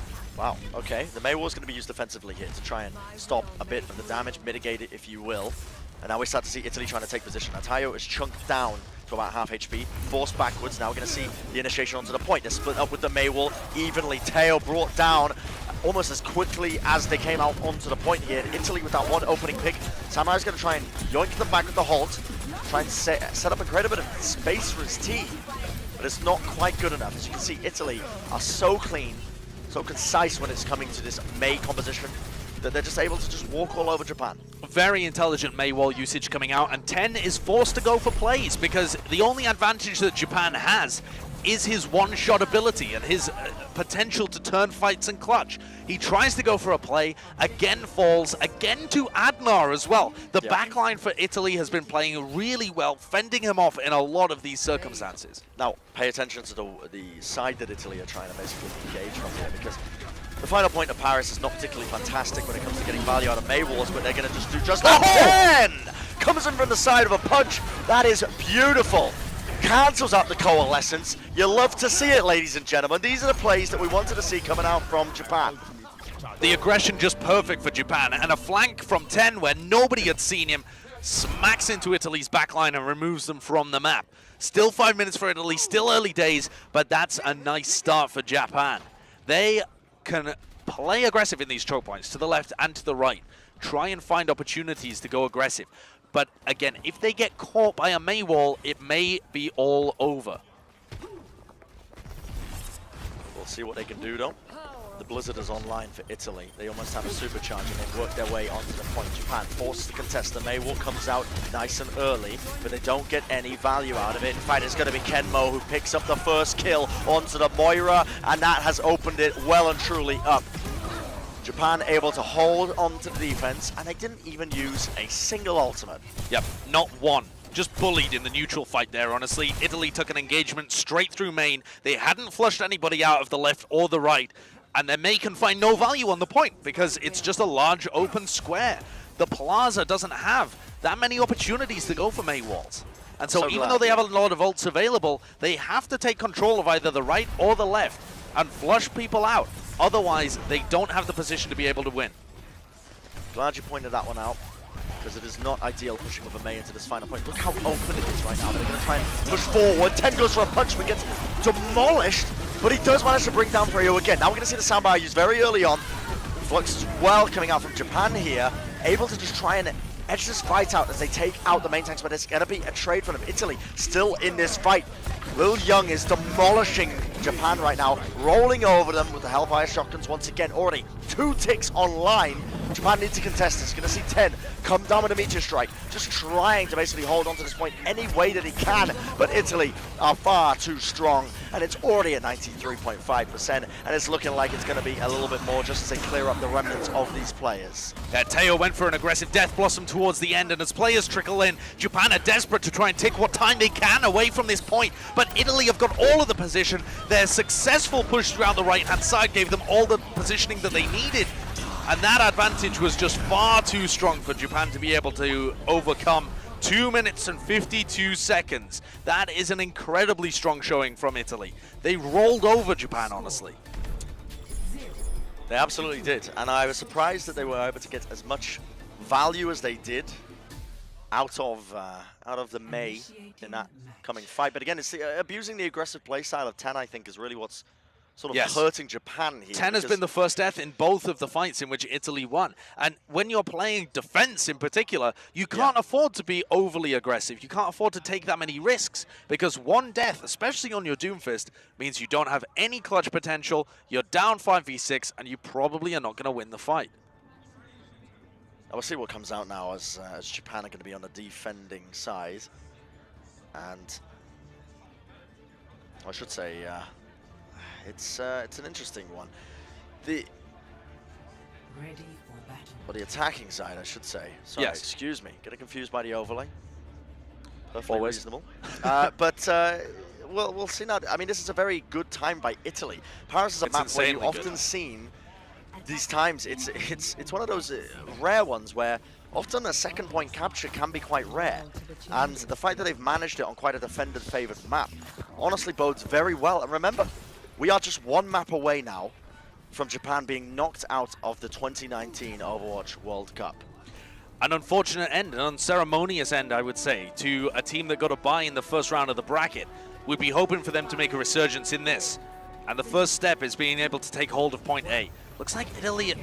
Okay, just looking for some early ult charge, seeing if they can get a little bit rolling up there, and Freyu at 8%, 9% now at the beginning of the fight. That's going to give him a minor advantage, you know, just making the tiny little adjustments, optimizations. But really, it's going to come down to this neutral fight. Can 10 get value, or will he overextend? Well, here we have it. They're going to be trying to push through this choke, but the ice wall is really doing a number on them. Oh. In fact, they pick up a kill into Samurai as a result of it, blocking him away from the rest of his team, and they bring him down. And I hate to call it, but again, another team fight that unfortunately is not really going to be clutched up here by 10 or Teo. They're going to be brought down, and these stagger kills are brutal when every single second matters. Kenmo went for a flank there instead of dedicating his shield to keep Samurai ID alive. And when you lose your Orisa, the fight is just over. That shield is so important. And so to get hit by the ice wall, stopped, your team cut apart, and then to not try and help the players that are there, that's a big mistake by Japan. And they didn't even get their DPS players in position. Let's see where this Mei wall comes down again. Okay, working away. They might even go for an aggressive flux. Is Dragon Eddy going to just go for this? I mean, why not? I mean, he knows they don't have the sound barrier. As you can see, the flux is going to be used here. Even if he connects to one, that's still very reasonable, because that one pick is going to open this up now for Italy. And they, again, look at the aggression from them pushing forward. Japan wants to answer back, though. The coalescence is going to be unleashed here by Haku. The ice wall is going to be used, again, in a defensive manner, just to try and stagnate the push from Japan here. Dragon Eddy with the accretion will collect one kill. And they all come tumbling down once more. This is not looking good for Japan. It certainly isn't. We had such high hopes for this team at the beginning of the series, but things are starting to crumble a little bit. They need to get their heads mentally back in the game. They are just 2 minutes away, potentially, from having to go all the way back home, 5,500 miles back to Japan. After they've enjoyed BlizzCon, of course. Yeah, I mean, they're not going to be going home straight away, Josh. And also, you're implying that Japan are not about to win this next team fight. I know they don't have many ultimates online. I know that Italy have the ult advantage. But here we go. They're going to work their way around the back line. You see the Death Blossom being used here by Lil Young. Gets 8 up here by the kinetic grasp of Japan. The sound barrier going to be used to try and lay this in. Tayo goes very intelligently to remove the supercharger. Takes it out of the fight, but unfortunately, it's not quite enough. As Japan, once again, are going to be losing this team fight with 1:40 on the clock. And they use the flux in the tail moments of the fight. Yep, very unfortunate, honestly. At desperation times, with 1:30 left, Japan can feel the tension in this match. They know that their backs are against the wall and it's desperation time. They're throwing ults in. That's a horrible mistake. I want to see them try and sync up halt punches. Start with the basics. You know you're getting stopped by the Mei walls. You know that's a big problem. But try and find a pick to open up the fight. If you can find a pick, you can crack open point A. This is it. It's almost Japan's last chance, I should say, as we see now the flux coming out. And again, there's no counter follow-up to this one. Asofig picks up Ken. It's going to be the one-for-one trade. And now Italy, they can use this sound barrier freely because they know that there's not going to be a flux coming up on the enemy team. Kenmo ended up using it in the following fight. But with 46 seconds remaining, Heartbeat did die. So with Heartbeat dead, there isn't going to be a Mei wall if Japan push very quickly. They have the spawn advantage, and they can attempt to get in through the first choke point at least without that ult being available. They still have the supercharger, but they need to move. They need to be ready to go right now. Time is running out. Potentially one round now between Japan getting knocked out or continuing further in the tournament. And this is it. Everything's on the line right now. 18 seconds remaining. They push past the choke point. Italy going to be giving them a bit of ground as Heartbeat makes his way back to his team, and they did take advantage of that fact. Supercharger comes down. They're doing the it! corner. 10 comes in with the engage. He picks up 2. Wonderful stuff coming now from Japan. They get the slow siege, if you will, and 10 cracks it open, wins the fight for his team, and Japan are still in the Overwatch World Cup. Wonderful performance from Japan, making use of Heartbeat's respawn. Japan with the spawn advantage managed to work their way in, take all of that ground for free, and a beautifully placed supercharger from Samurai D as well. It has sightlines onto everybody, and 10 utilizes it to find 2 quick picks. A redemption arc for the Doomfist, who hasn't really been able to find much luck over the past 2 maps. Now we'll see what Japan are capable of, because already their time bank is less than Italy. They have less time to work with, even if they manage to cap this in the fastest time possible now. Still won't be enough, but Mei wall comes out. Once again, defensively, he's going to split up Japan, but no follow-up kills. Remember, it's a very big map. You see the split technique coming in from Japan here. Lil Young comes into the backline, gets stunned out of the Death Blossom, but it doesn't matter regardless, because he's already picked up 3 kills now. Make it 4. There you go, ladies and gentlemen. Italy with a successful defense here on this last point. But they did use both the Blizzard and the Death Blossom for Italy. So they've used their 2 big DPS ults, and with 2 minutes remaining, Japan are going to start to gather up ultimates for one final push. They've got both DPS ults. They can try and utilize either of those to combo with a halt from Samurai. And then they've still got the sound barrier left in reserve to counter Dragon Eddy's Flux, which is still quite difficult to get value out of in a big area like Paris Point B. Yeah. Japan can still do this. Now I want to see Japan trying to combo up some of these abilities with at least a halt now. You can see the early coalescence used by Italy, disengaged by Japan. This is smart, but 10 is using this Meteor Strike. He needs to follow it up with something. The halt yanks Asso back, I believe, but they find a kill regardless if it did or not. And the initiation is perfect. Teo picks up one, second kill for him just with his normal primary fire, and he's going to be searching for it. The Fade no longer online here for Italy. They have control of the point. They have a tick. They're going to possibly get a second one, and if they kill up these stragglers, Japan will still be in this match. Lovely work so far. Great focus fire from Japan, picking off players from Italy who are dribbling over the point.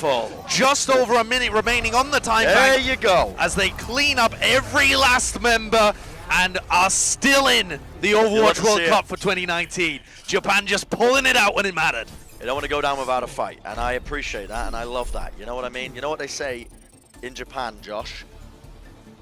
No, I don't know what they say in Japan, actually. Omaya wa Mushindaru. Yes, but that doesn't make any sense because we were talking about them trying to stay alive, and you've just said you are already dead. Yeah, Japan just said that to Italy. Ah, As a cat. Bro, right. As a cat. That's Sure, what they were saying. of That's what they were course. saying, fam. Right, Okay? of course, of course. Listen, my linguistics knowledge on point. Absolutely. Elite. On another you are level. elite.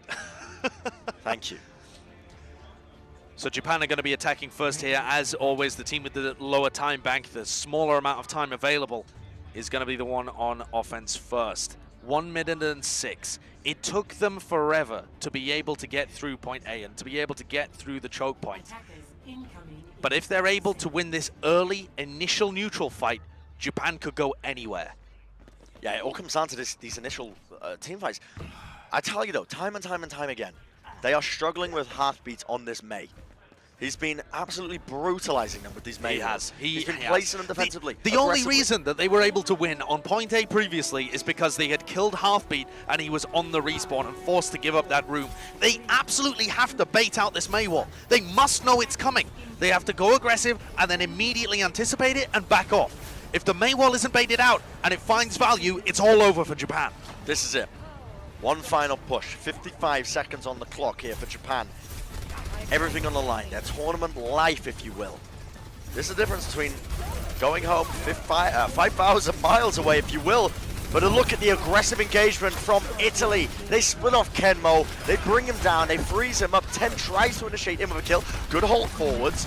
Brings Italy back into the fray, but the shields are there to defend them. Now, Japan, back to the drawing board. Straight back to spawn. They lose Kenmo. You can't take that fight.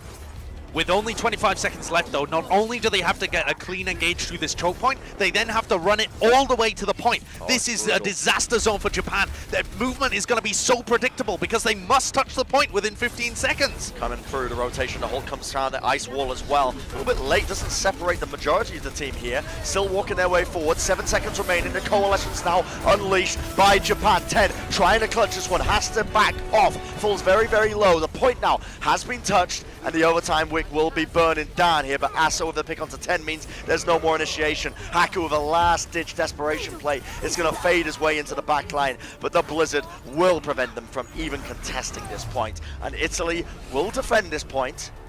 Still an opportunity here for Japan. I won't rule them out just yet, but it's going to be very difficult considering how far Italy have been able to push this in. And they got 2 minutes 52 seconds as well to make it work. Well, they've got to pray to the gods of Paris that they grant them a draw, as so many people get. Stranger things have happened. I mean, it's the most normal thing on Paris to get a draw. But with 2 minutes and 52 left, and with how good Italy have been in all of their pushes, especially utilizing the Mei walls, then I think it's going to be a real struggle for Japan here. They've got to draw deep. If they try some kind of Bastion setup, that could be amazing for them. But if they want to stick to their tried and true, they have to execute it better.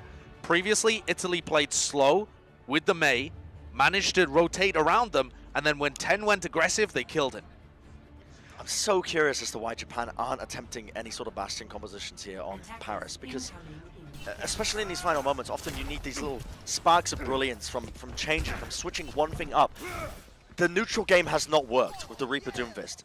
It hasn't worked out in their favor. They keep getting caught up and tripped up by the Mei Ice Walls from Heartbeat.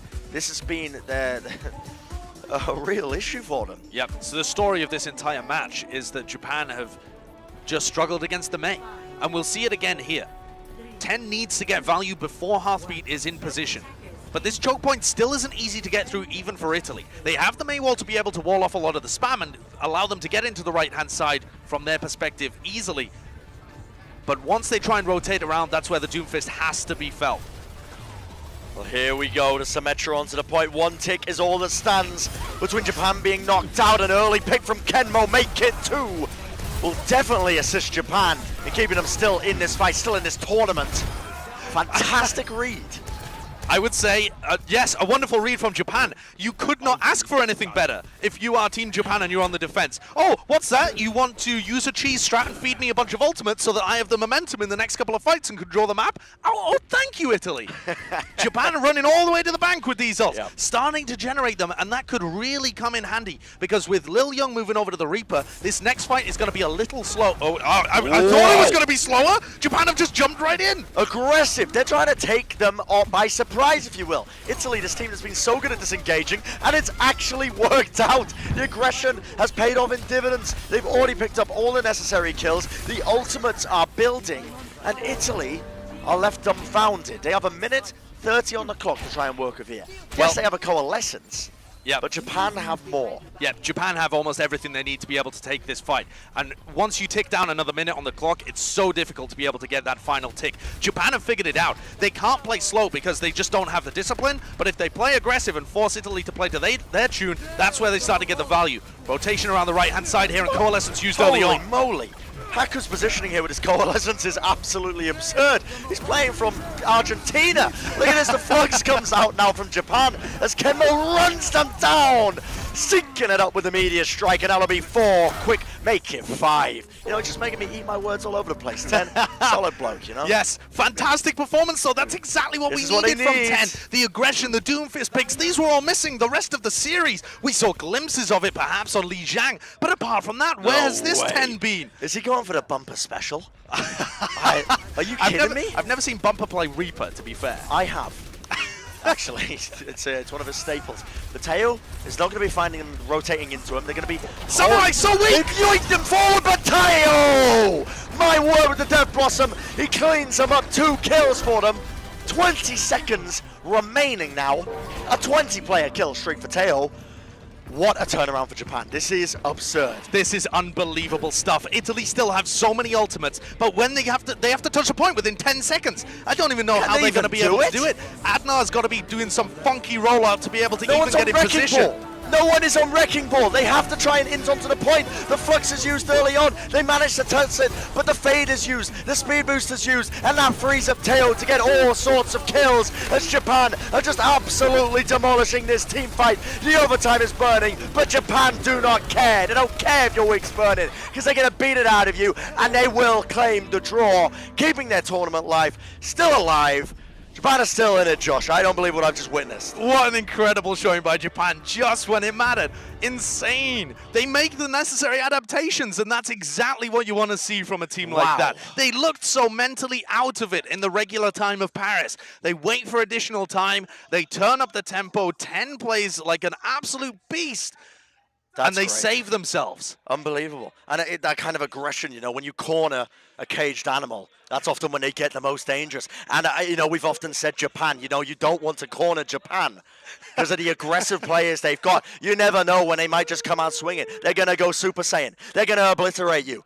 And Teo, they did just that. They absolutely demolished Italy. And I think Italy, I mean, if I was them, listen, here's the thing.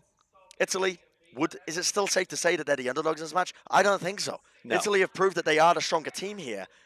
I think, So far, at least, in the series. but here's the thing, it can slip just as easily away from you. And it's that mental game that we were discussing earlier. When Japan got full health before that first checkpoint on Junkertown, we were saying, are they going to be able to bounce back? Well, bounce back they did. They're still in this match. Now, they're not out of the fire just yet. No. Because there's potentially 6 maps to have been played in this series if Japan had to bring this back. Yep. I think- If Japan wins on control here when we go over They to would have tied it up. Oasis. They tie up the series. We continue. This series is a first to 3. You have to get that number 3 on the board. You need those 3 map wins. Otherwise, you do not progress in the bracket. What a series so far from Italy and Japan. I love It's it. been I love to see it. insanely close. And this is what we wanted from these teams. I mean, we said it when this match was drawn up. We said we are expecting big things from it. I'm so glad that Japan have not just faltered. I'm so glad that they've actually, stood up to the test that Italy has brought to them and managed to just drag this into a 5th map for us. Wonderful stuff. Absolutely incredible. And they started very well on Lijiang Tower at the beginning of this series. They won our first round. We know that they can play control. And especially when the maps get a little wider and they don't favor the Mei as much. Lijiang is a very closed-off map. Once they start to get a little wider, like Night Market, like most of the rounds on Oasis, that I think is where you can see Japan start to come into this. Yeah. And I mean, I cannot think of actually a better map to play into the way Japan were playing and against the antithesis of what Italy were trying to do than Oasis. Very open. Yes, there are choke points like there are on many other maps, but less opportunities to try and get value out of the main. Now the question is, can Japan keep their mental intact for this game moving forwards? Because they are still down a map in this series. I mean, if they win this control, it's all well and good, but they've still got one more game to go. But I think you've just got to take it one step at a time, one map at a time, look at an Oasis first. How can we get the advantage? We've seen some early Farah coming out from Hoshima, or Hoshimi, I should say. I'm curious if they're trying to bring it out, actually. I mean, Oasis is thought of as a classic Farah map. Again, it has similar traits to Iconvolve with this long, tall cover and a lot of high skyboxes, allowing a Farah to really get into these off angles. Curious to see if we will see any subs come out from Japan. And we've seen, as we went and looked and talked to some of the teams a little earlier on in the day, that during these downtime periods, they are discussing with their coaches are watching with them, talking between themselves, talking to their 7th player as well in terms of Japan about what the strategy is for the next map, how to make these micro adjustments. And as they come into Oasis here, both teams will be prepared. And both teams are getting a good read on how their opponent's style and tempo I love it, plays actually. into it. You're really starting to see the flavor of these teams come out in so many ways. Now, the danger of this is, as you get later into the tournament, that you're going to start to run into issues where the teams later in the tournaments who have the higher seeds are going to have a huge amount of footage to review on a lot of these teams. I don't think you can review all of the footage, honestly. I think You don't think there's enough time? there are 5 simultaneous streams running of the Overwatch World Cup. And yes, you only have to prep for a small amount of the 40 teams that were actually here. But that's a huge amount of work for teams that are already doing their best to just work on their own gameplay. I think for a lot of these teams, like Team USA, for example, who have today off, who can just sit in that group stage and watch, they need to be looking at specific select opponents, like, for example, the UK, who are playing today. Yeah. They won't be looking at teams coming out of Group C, for example, like your Swedens of your world, your Japans of the world, your Italys of the world. Those are the 3 teams that could come out of, there's still Philippines and Colombia. Not actually sure how those games are going. They're happening on a different stream. Looks like Colombia actually were able to take the win. So for these kind of teams that are at the top, I think they're going to underestimate a lot of these smaller teams coming through. There's big upset potential in an open bracket system like this. Yes, absolutely. I was a little bit scared myself of Team UK potentially getting knocked out. I thought it might happen. We've seen it with tournaments like this before. I mean, Team UK last time were the underdogs and managed to knock out the United States in the quarterfinals. So certainly these now things can happen. They're in the same group again. I love that. I love it that they're in the same More group. opportunity for revenge. It's such a good rivalry that's brewing between those 2 teams. But in the meantime, we've got a rivalry of our own right here brewing. It is still, if you're just joining us, Japan versus Italy, as you can see on your screens. Italy currently leading 1-0, but Japan have just brought it back from the brink of destruction and managed to get a draw here onto Paris. They've extended, they've given themselves a bit of a lifeline, if you will, because this is a single elimination bracket. The loser of this match will be going home, and they've traveled a very long way to be here. They certainly have. Thousands and thousands of miles for both of these teams to come here and have an opportunity to compete. Both teams we've seen previously at World Cups, both teams that have the skill to be able to make it into our qualification process most years, never mind what the system is. But this year, a lot of opportunity to take on new names, new faces. You know, it's possible that they would go up against Colombia later on in Group C. That would require Colombia to beat Team Sweden, which would be an incredible upset of unbelievable proportions. Yes, yeah. But the potential still is there. Ready for battle. Brent, here's a little quick question about Oasis. Is Oasis the only map in Overwatch where the nationality of the map, the country that the map is based, is not here in the World Cup? I believe this map is based in Iraq. That's an interesting one. But, I mean, we had Lijiang with China. We had Eichenwald with Germany. We had Paris, 5, 4, which is France. Obviously, yeah. I'm tempted to say, because this is going to be a weird one. Actually, I'm not even too sure if we will see Watchpoint Gibraltar. I think it's a little bit later on in the tournament. Yep. But technically, Watchpoint Gibraltar does not have a team. Gibraltar does not have a team. However, it's enough about that and more about getting on with this game, because it's for all the marbles at this point in Japan. On a knife's edge, and they're trying to work an advantage in, and that is a fantastic start as Kenmo opens it up with a kill into Heartbeat. And this is where they start to figure out the tempo of Italy. Kind of what makes them tick a little bit.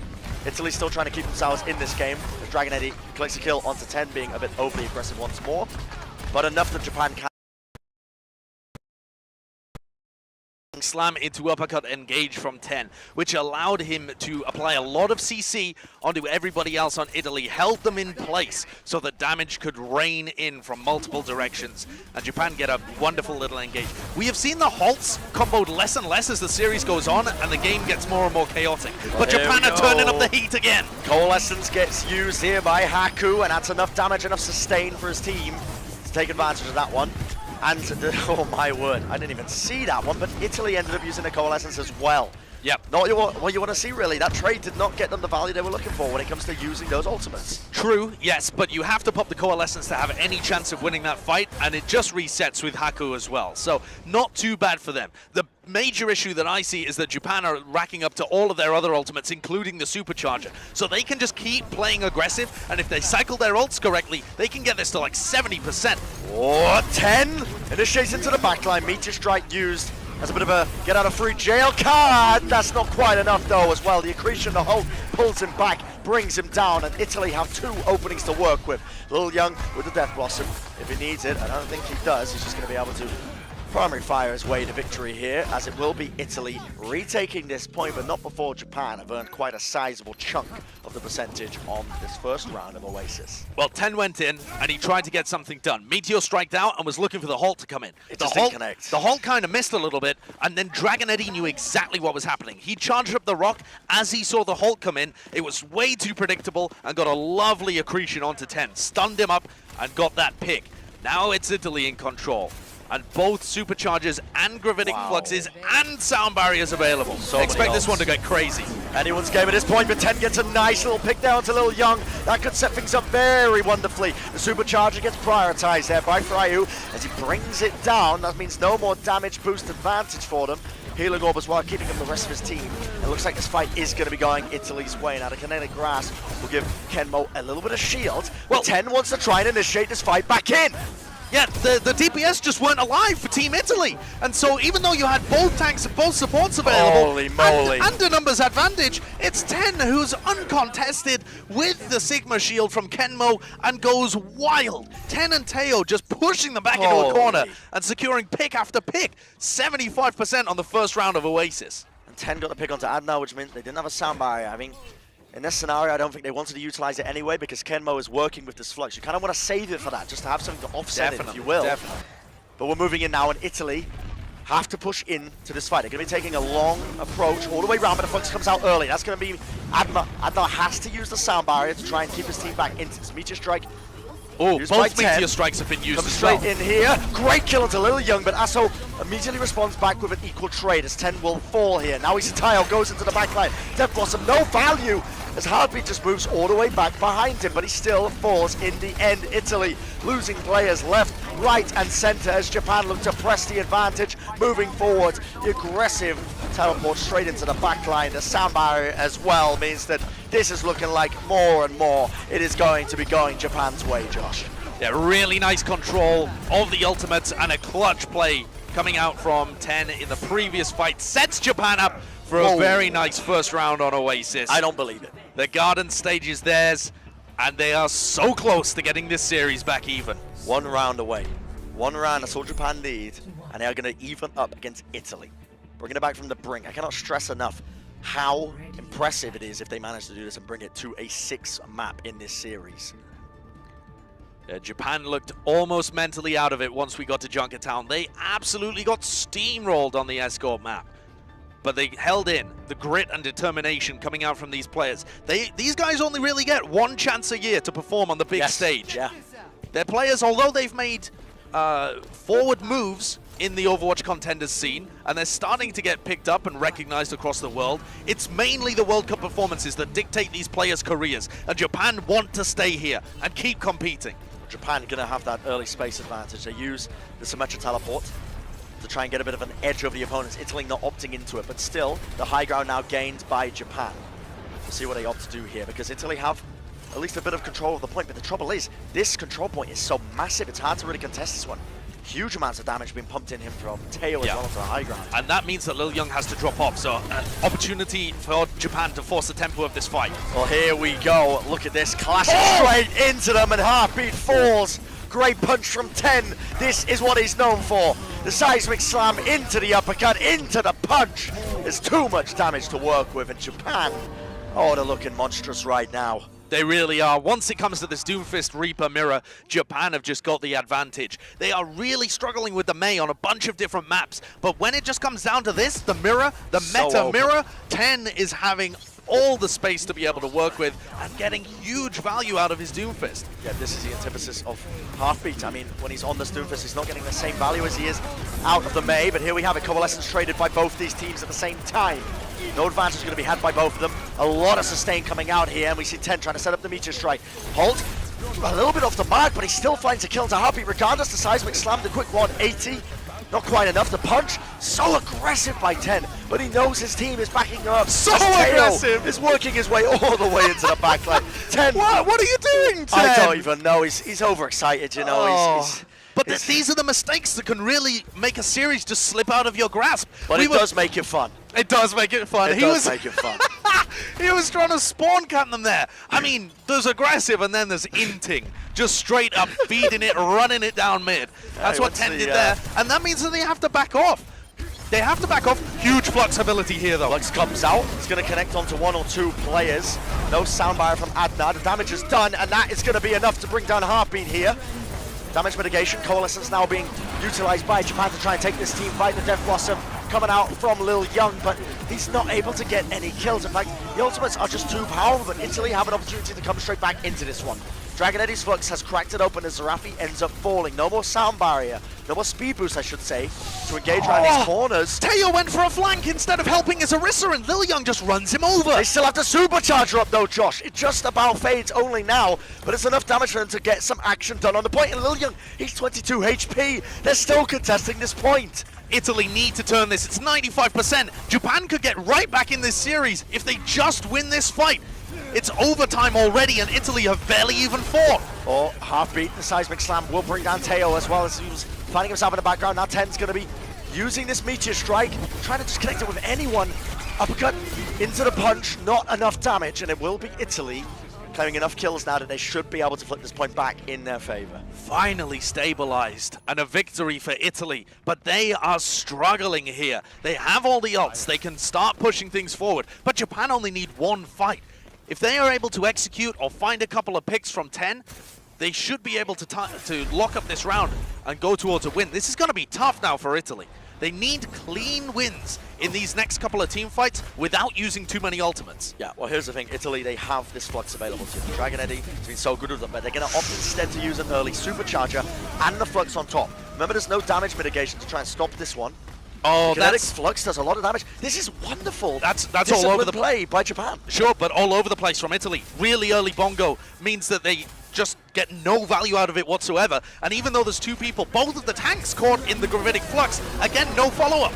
Coalescence traded by both these teams. 10 misses the punch, tried to cancel out the enemy team's Coalescence, but doesn't get it done. This time Heartbeat is going to initiate in with the Meteor Strike, but 10 comes in out of nowhere. The uppercut, the seismic slam, it's just enough damage, and he brings him down. The punch not quite finding too much, but he's working his team back onto the point. They found enough space now. Heartbeat is a straggler in the midst. He's like a little puppy lost in the streets. He can't find the rest of his team. He's brought down out of nowhere. Kenmo absolutely obliterating. It's 99%. Japan, I don't believe what I'm just witnessing. They're going to be able to secure it, and they bring it to a map 6. That is absolutely bananas. Japan looked down and out after Junkertown, and 2 insane maps later, a draw on Paris where they're able to clutch the victory just straight out of the grasp of Italy and then ride it home with all of that momentum in the Doomfist Reaper mirror. 10 has played a stonking finish towards the end of this series. I mean, he's been stonking's one so word. good. I am shocked, astounded. Japan have brought this back from the brink. It is now 2-2. We are going to a map 6. 2-2 with a draw on with Paris. a draw on Paris. In It the does not get any preliminary closer. rounds, we are going to a map 6. I'm going to be real with you. I don't know what the map 6 is. It's another control map, I believe. That's insane. Just It's another absolute control map. insanity. Team Italy is so good when it comes down to that Mei usage. It has just been rocking Japan every time they've brought it out. Halfbeat's Mei walls are so intelligent. The way that he uses them, they divide the backline and the front line. Japan had no answer to it. But as soon as you get them into that Reaper Doomfist mirror, they know exactly how to play the composition. 10 Slamming tears you it. up. Samurai D with the great halts. Teo with flanks, sometimes a little too flanky, but generally speaking, getting the job done. And they were very disciplined. Aggressive, but generally speaking, disciplined. And we go to a third control of the series. Nepal will be our decider map. Now, generally speaking in Overwatch, the team to take the initial control map is the one to win the series because it gives you such an overwhelming advantage in terms of a lot that goes on. It gives you this early lead. It helps you get into the right mental state of mind. I cannot stress enough how much of a ridiculous win it would be if Japan were able to win on back-to-back control maps. Yeah. Italy, they look lost when they can't default back onto this Mei compositions. Now, the good news for them is that Nepal has a lot of choke points. A lot of great points to use Mei on. A lot of great points to use Mei on. And this is going to be where Japan are truly, truly tested. It could not have gone further. 6 maps is what we've gone to here in the preliminary rounds. I mean, absolutely absurd. Village, of course, the home of Mei. That point almost designed, made for Mei walls. Trapping people in, separating their backline from their front line. It's going to be a huge test for Japan as to how they deal with the Mei again. We've seen the success on Paris, once it came to that additional time, was by turning up the tempo, going aggressive themselves, running past the Mei wall and just trying to overwhelm them.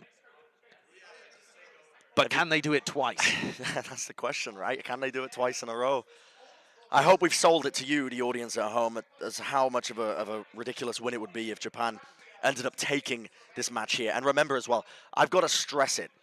This is a single elimination bracket. The loser of this match will be going home before BlizzCon even begins on the Thursday. There is so much pressure on these young players' shoulders on both sides to perform. Japan does not get many opportunities to perform on a world stage like this. They are putting everything into this match, all of their energy. Italy, what initially having the edge, they've just sort of crumbled towards the tail end when they couldn't default back onto their main compositions. This has been an astounding series. It absolutely has. And the major names that we thought would be big playmakers have stepped up. But we've also seen new faces as well. Dragon Eddie has been very, very good. Always in the right position, yes. Getting a lot of work done. The damage, the shielding, the fluxes have all, generally speaking, been very, very good from Dragon Eddie. But Absolutely. new names as well. Adnar on the Lucio has been defining so much of how this team plays. And Heartbeat's Mei walls, very good as well. The discipline that Italy has been playing with, excellent. These are definitely players to look out for. And over on Team Japan, I mean, the tank line that we all know and love has been back again, just ripping things up. And 10, a fairly new player who's having success in the open division, is now a name on the international stage.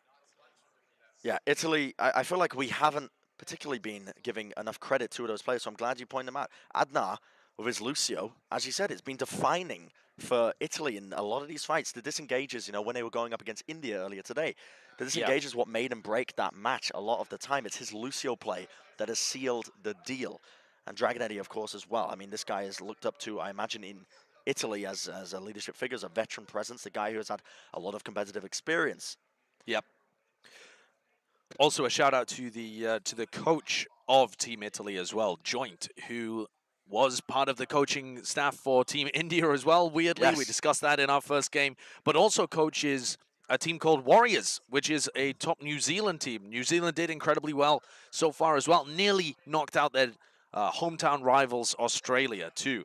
So the coaching staff for Italy clearly showing through the style that they play. It's just hyper disciplined, very much around Adnar and the Mei walls, and they very rarely have players that are too far out of position or end up getting picked early on in fights. What they're struggling with at the moment is sheer overwhelming aggression when it comes to the Reaper Doomfist mirror. And they just simply don't have an answer for it. Yeah. Heartbeat, I think, despite his proficiency on the Mei, has not had an outstanding performance on the Doomfist so far. I am bouncing around, over-caffeinated, overexcited at the way this series is progressing. I have to sit myself down because I'm just jiggling the entire table around. But my word, I can only imagine. I mean, it's taking a while to get into this, but there is a lot to prep for. This is the turning point for both of these teams for their competitive history right now. And this is it. It comes down to this one map of control, as so many maps have before in Overwatch. In Overwatch's history as a competitive title, but this time for Japan, this time for Italy. And it's the third control map of the series. Imagine how much stuff you have to review there, because the first one on Lijiang, there are certain points that work quite similarly to the way that Nepal goes, and that one goes the way of Italy. Then you have the Oasis one, where it's basically the Mei is totally taken out of the equation, and it's all Team Japan. So for Italy in particular, who will be working closely with Joint, their coach, they have to think and come up with a game plan that works effectively for them. Leaning on that Mei seems like the right play. Yeah. It will get big value on Village. You can run it on Sanctum as well. Shrine, a little more difficult, but still potential. Yes, yeah, it is actually. I mean, a lot of great choke points to use. I'll say this. This is astounding. I was going to say it's going to come down to RNG as to what the first stage is. Genuinely. Oh, sure. Because if it came to Village, it would have given Italy a bit of an edge here. Instead, working way over here. As you can see, Japan once again going to be opting for the Symmetra to try and get this early rollout. But it looks like Italy are opting into this kind of mirror match against Japan, running this Reaper Doomfist, which I think Japan have been dominant at. I think, though, it makes sense for this stage. This is a Doomfist stage. The Doomfist can get so much work done here. So believe in your strat, believe in how you were able to find success early on in the series for Italy. Try and make the Reaper Doomfist work. Well, here we have it. You can see the impact the Symmetra has. They get the early point pressure for Japan. Already battering Italy back just a little bit now. Dragon Eddie just trying to get a bit of chip damage in.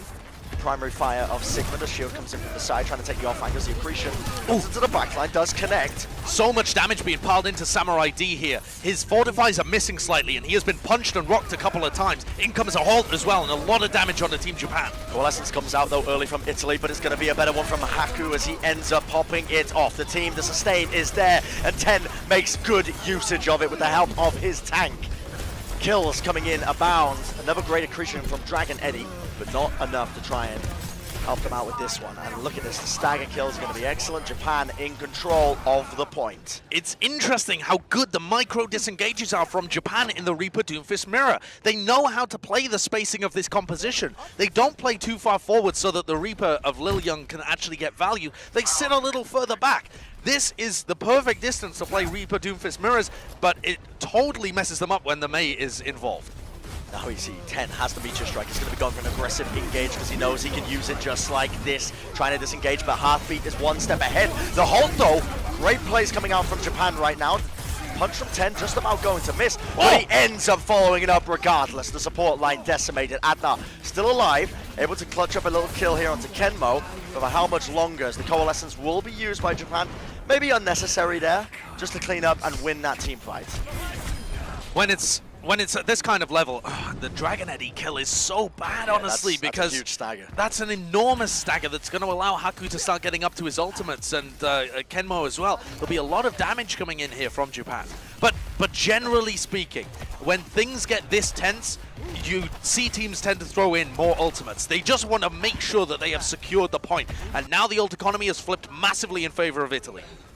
Well, we'll see what they can do now. Is an engaging Dragon. Eddie's That's going to be so using aggressive. that flood so early on, but look at this. Japan respond in spades. The supercharger's laid down. The Death Blossom from Lil Young does manage to gain 2 more kills of his own, and the 3rd. They just about managed to turn that one around.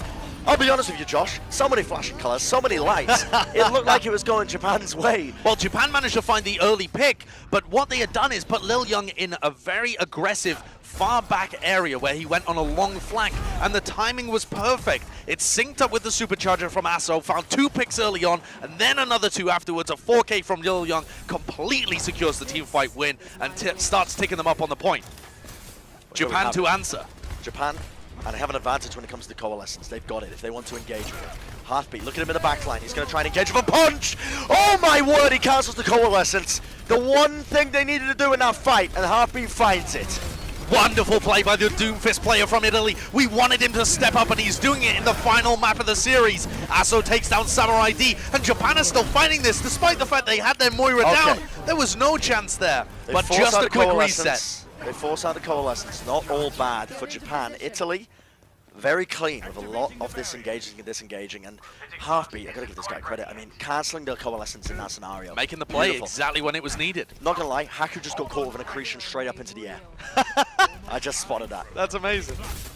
Dragon Eddy loves going for those. We've seen him do it all series long, and especially when they were playing against India, going for huge rocks just into the air, predicting where people are going to be when they land. Now this should be another free fight for Italy. Japan need to take this fast because Dragon Eddy has the flux. If they use this, I mean, there's no sound barrier to answer this one. We're starting to see them. You can see the meteor strike being used by Heartbeat to engage this one in. Time is being wasted. Great flux coming out now from Japan. Lays it down. A lot of damage, but can they get the picks? The coalescence is there, but not quite coinciding on the right targets they need. I spoke too soon. Haku collects one onto Adnar, brings him down out of the fight with 75% to his ult. Japan should be able to flip this one, providing they keep their players up. Yeah, wonderful plays, honestly, from Japan. And again, just the spacing is perfect. Heartbeat goes in, utilizes a meteor strike and finds no value from it. Then as Italy retreat to keep their Doomfist alive, Kenmo catches 3 of them in a huge gravitic flux that ends up turning the tide of the fight. And this is it, final fight territory for the first round of the last map. Ultimate's coming online for Japan. We see the supercharger early by Italy. They're looking to try and lead their advantage. They bring down Kenmo. The flux is going to be out as well as the soundbite to try and counter it. And Tenmo, 10 moves in with the punch, but it's too little too late. The overtime is ticking down, but Italy will be able to flip this point over in their favor at 95%, meaning they are going to be able to take this first round of control in map 6 of this match between Italy and Japan. Unbelievable stuff. The overtime has been triggered here by Kenmo, but with the composition that Japan has, this is all but over. And Italy have taken the round on Nepal that they were least likely to win. This is Reaper Doomfist territory. This was Japan with the advantage early on. The next 2 rounds, if it even goes that far, are very May favored. Italy now in a sublime position to be able to take this series. I'm going to be going over to the Sanctum section, which means that it is choke pointy, but not as many opportunities for May as you might think. No, it's definitely Village that favors the May the most. If you want to force it, you could try and get some value out of a May here if you were in control of the point, but for the opening salvo, the Doomfist is just way too important. You need the one-shot ability, the threat of the flank as well, to spread teams out and make them constantly look behind them. Teams roll out potentially for the last time in this series, and we will see what they can do. Japan have taken an early high ground lead as they've rotated around the point. Italy deciding to take the little point, a little alcove here. Healing Orb's going to be utilized here by Freyu, trying to build up his ultimate as fast as humanly possible. Gets chucked down a little bit, forced to use the fade early. is going to back off, and now we see Japan looking to engage from the behind. Great wraparound by 10.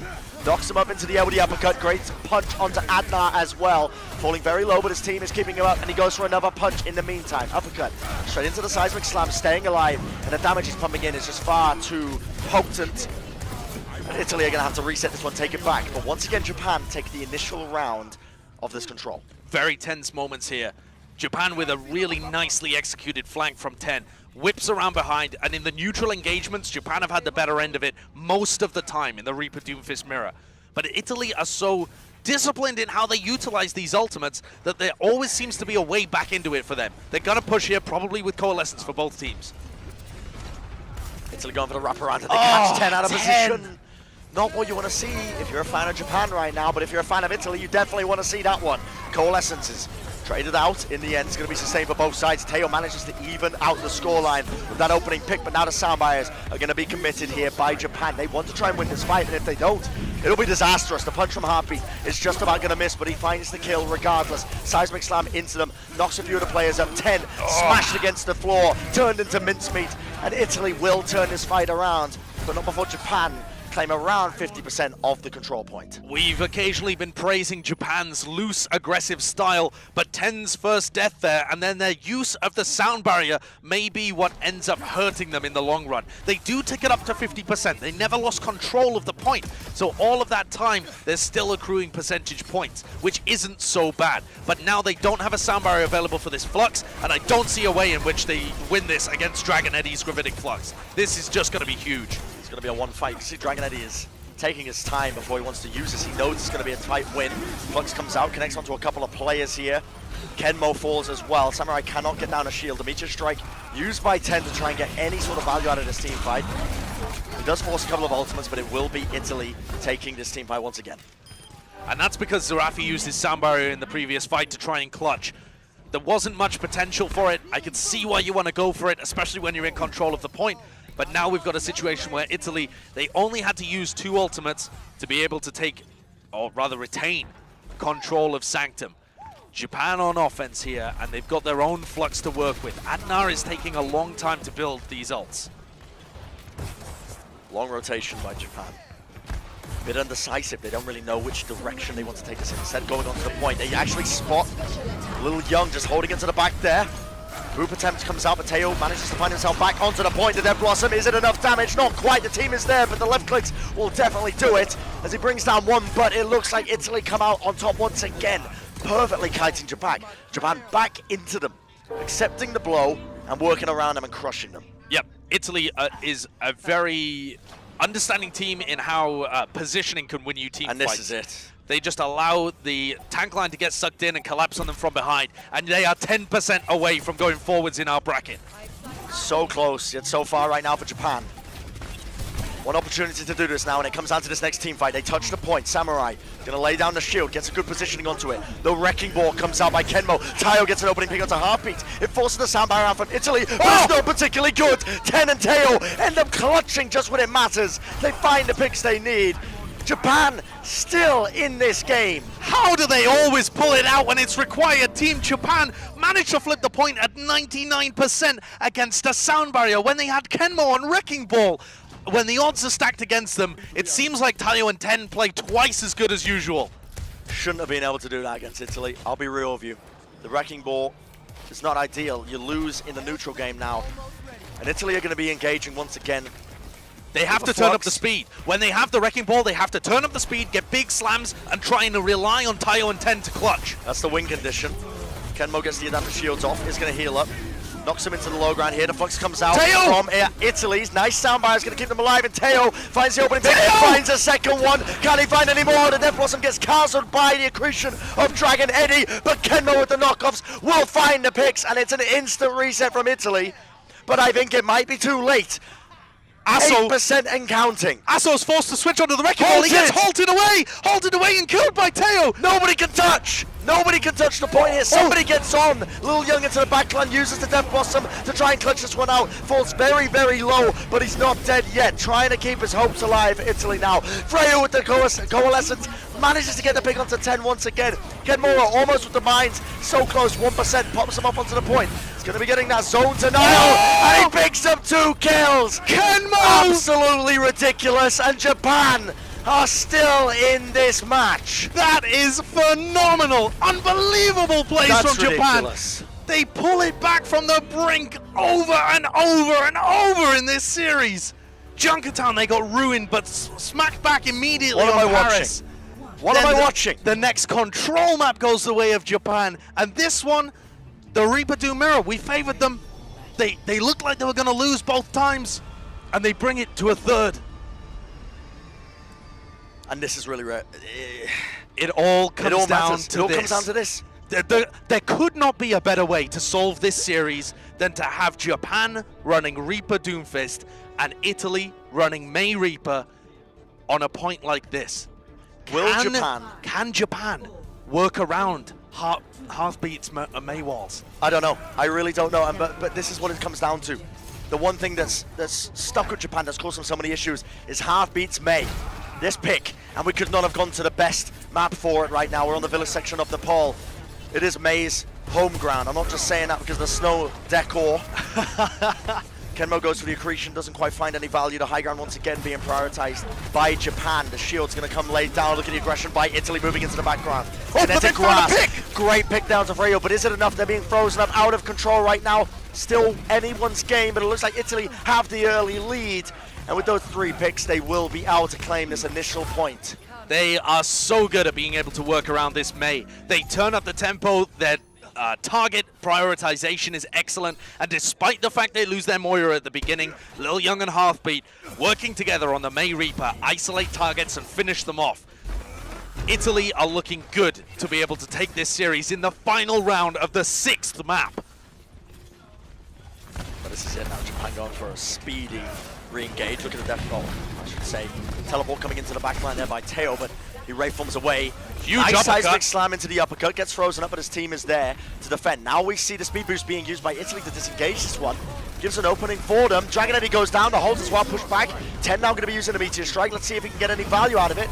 Comes down, does enough damage to the rest of the team. It looks like Japan are going to be able to take this, but it's a scrappy fight. The heals are still there. Italy could clutch this one out, especially when you see the Death Blossom coming out from Lil Young like that. Absolutely clutch. Lil Young just getting his ultimate in time and finding an opportunity to kill 10. Japan is still committing to this. I wouldn't be surprised to see a bongo committed from Samurai D. This is They ridiculous. really want to turn the fight Samurai here. so low, he couldn't use it, and I'm glad he didn't because they need to save this one.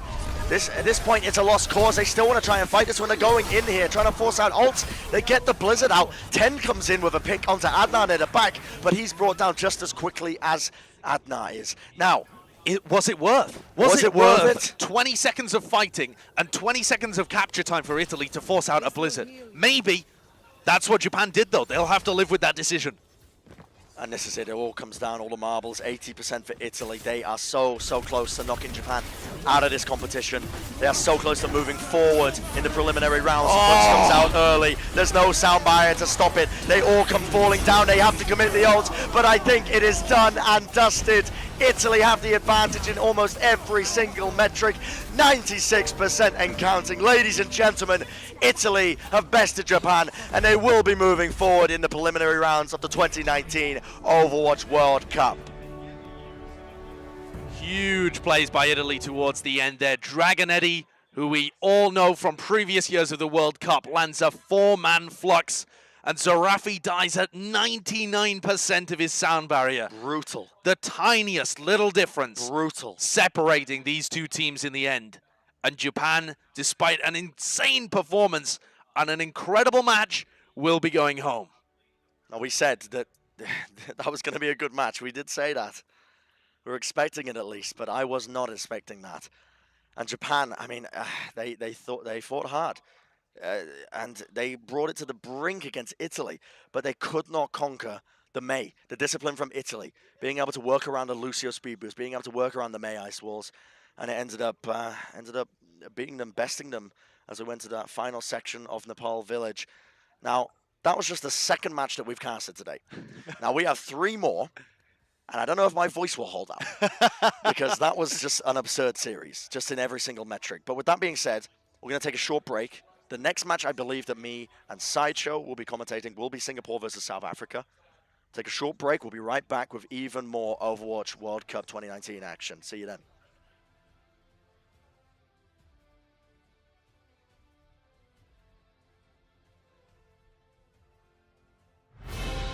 The 2019 Overwatch World Cup is brought to you by T-Mobile. Their newest signal goes farther than ever, and it's built 5G ready. Omen, the official PC and display of the Overwatch World Cup. And by Coca-Cola, the official refreshment of the Overwatch World Cup.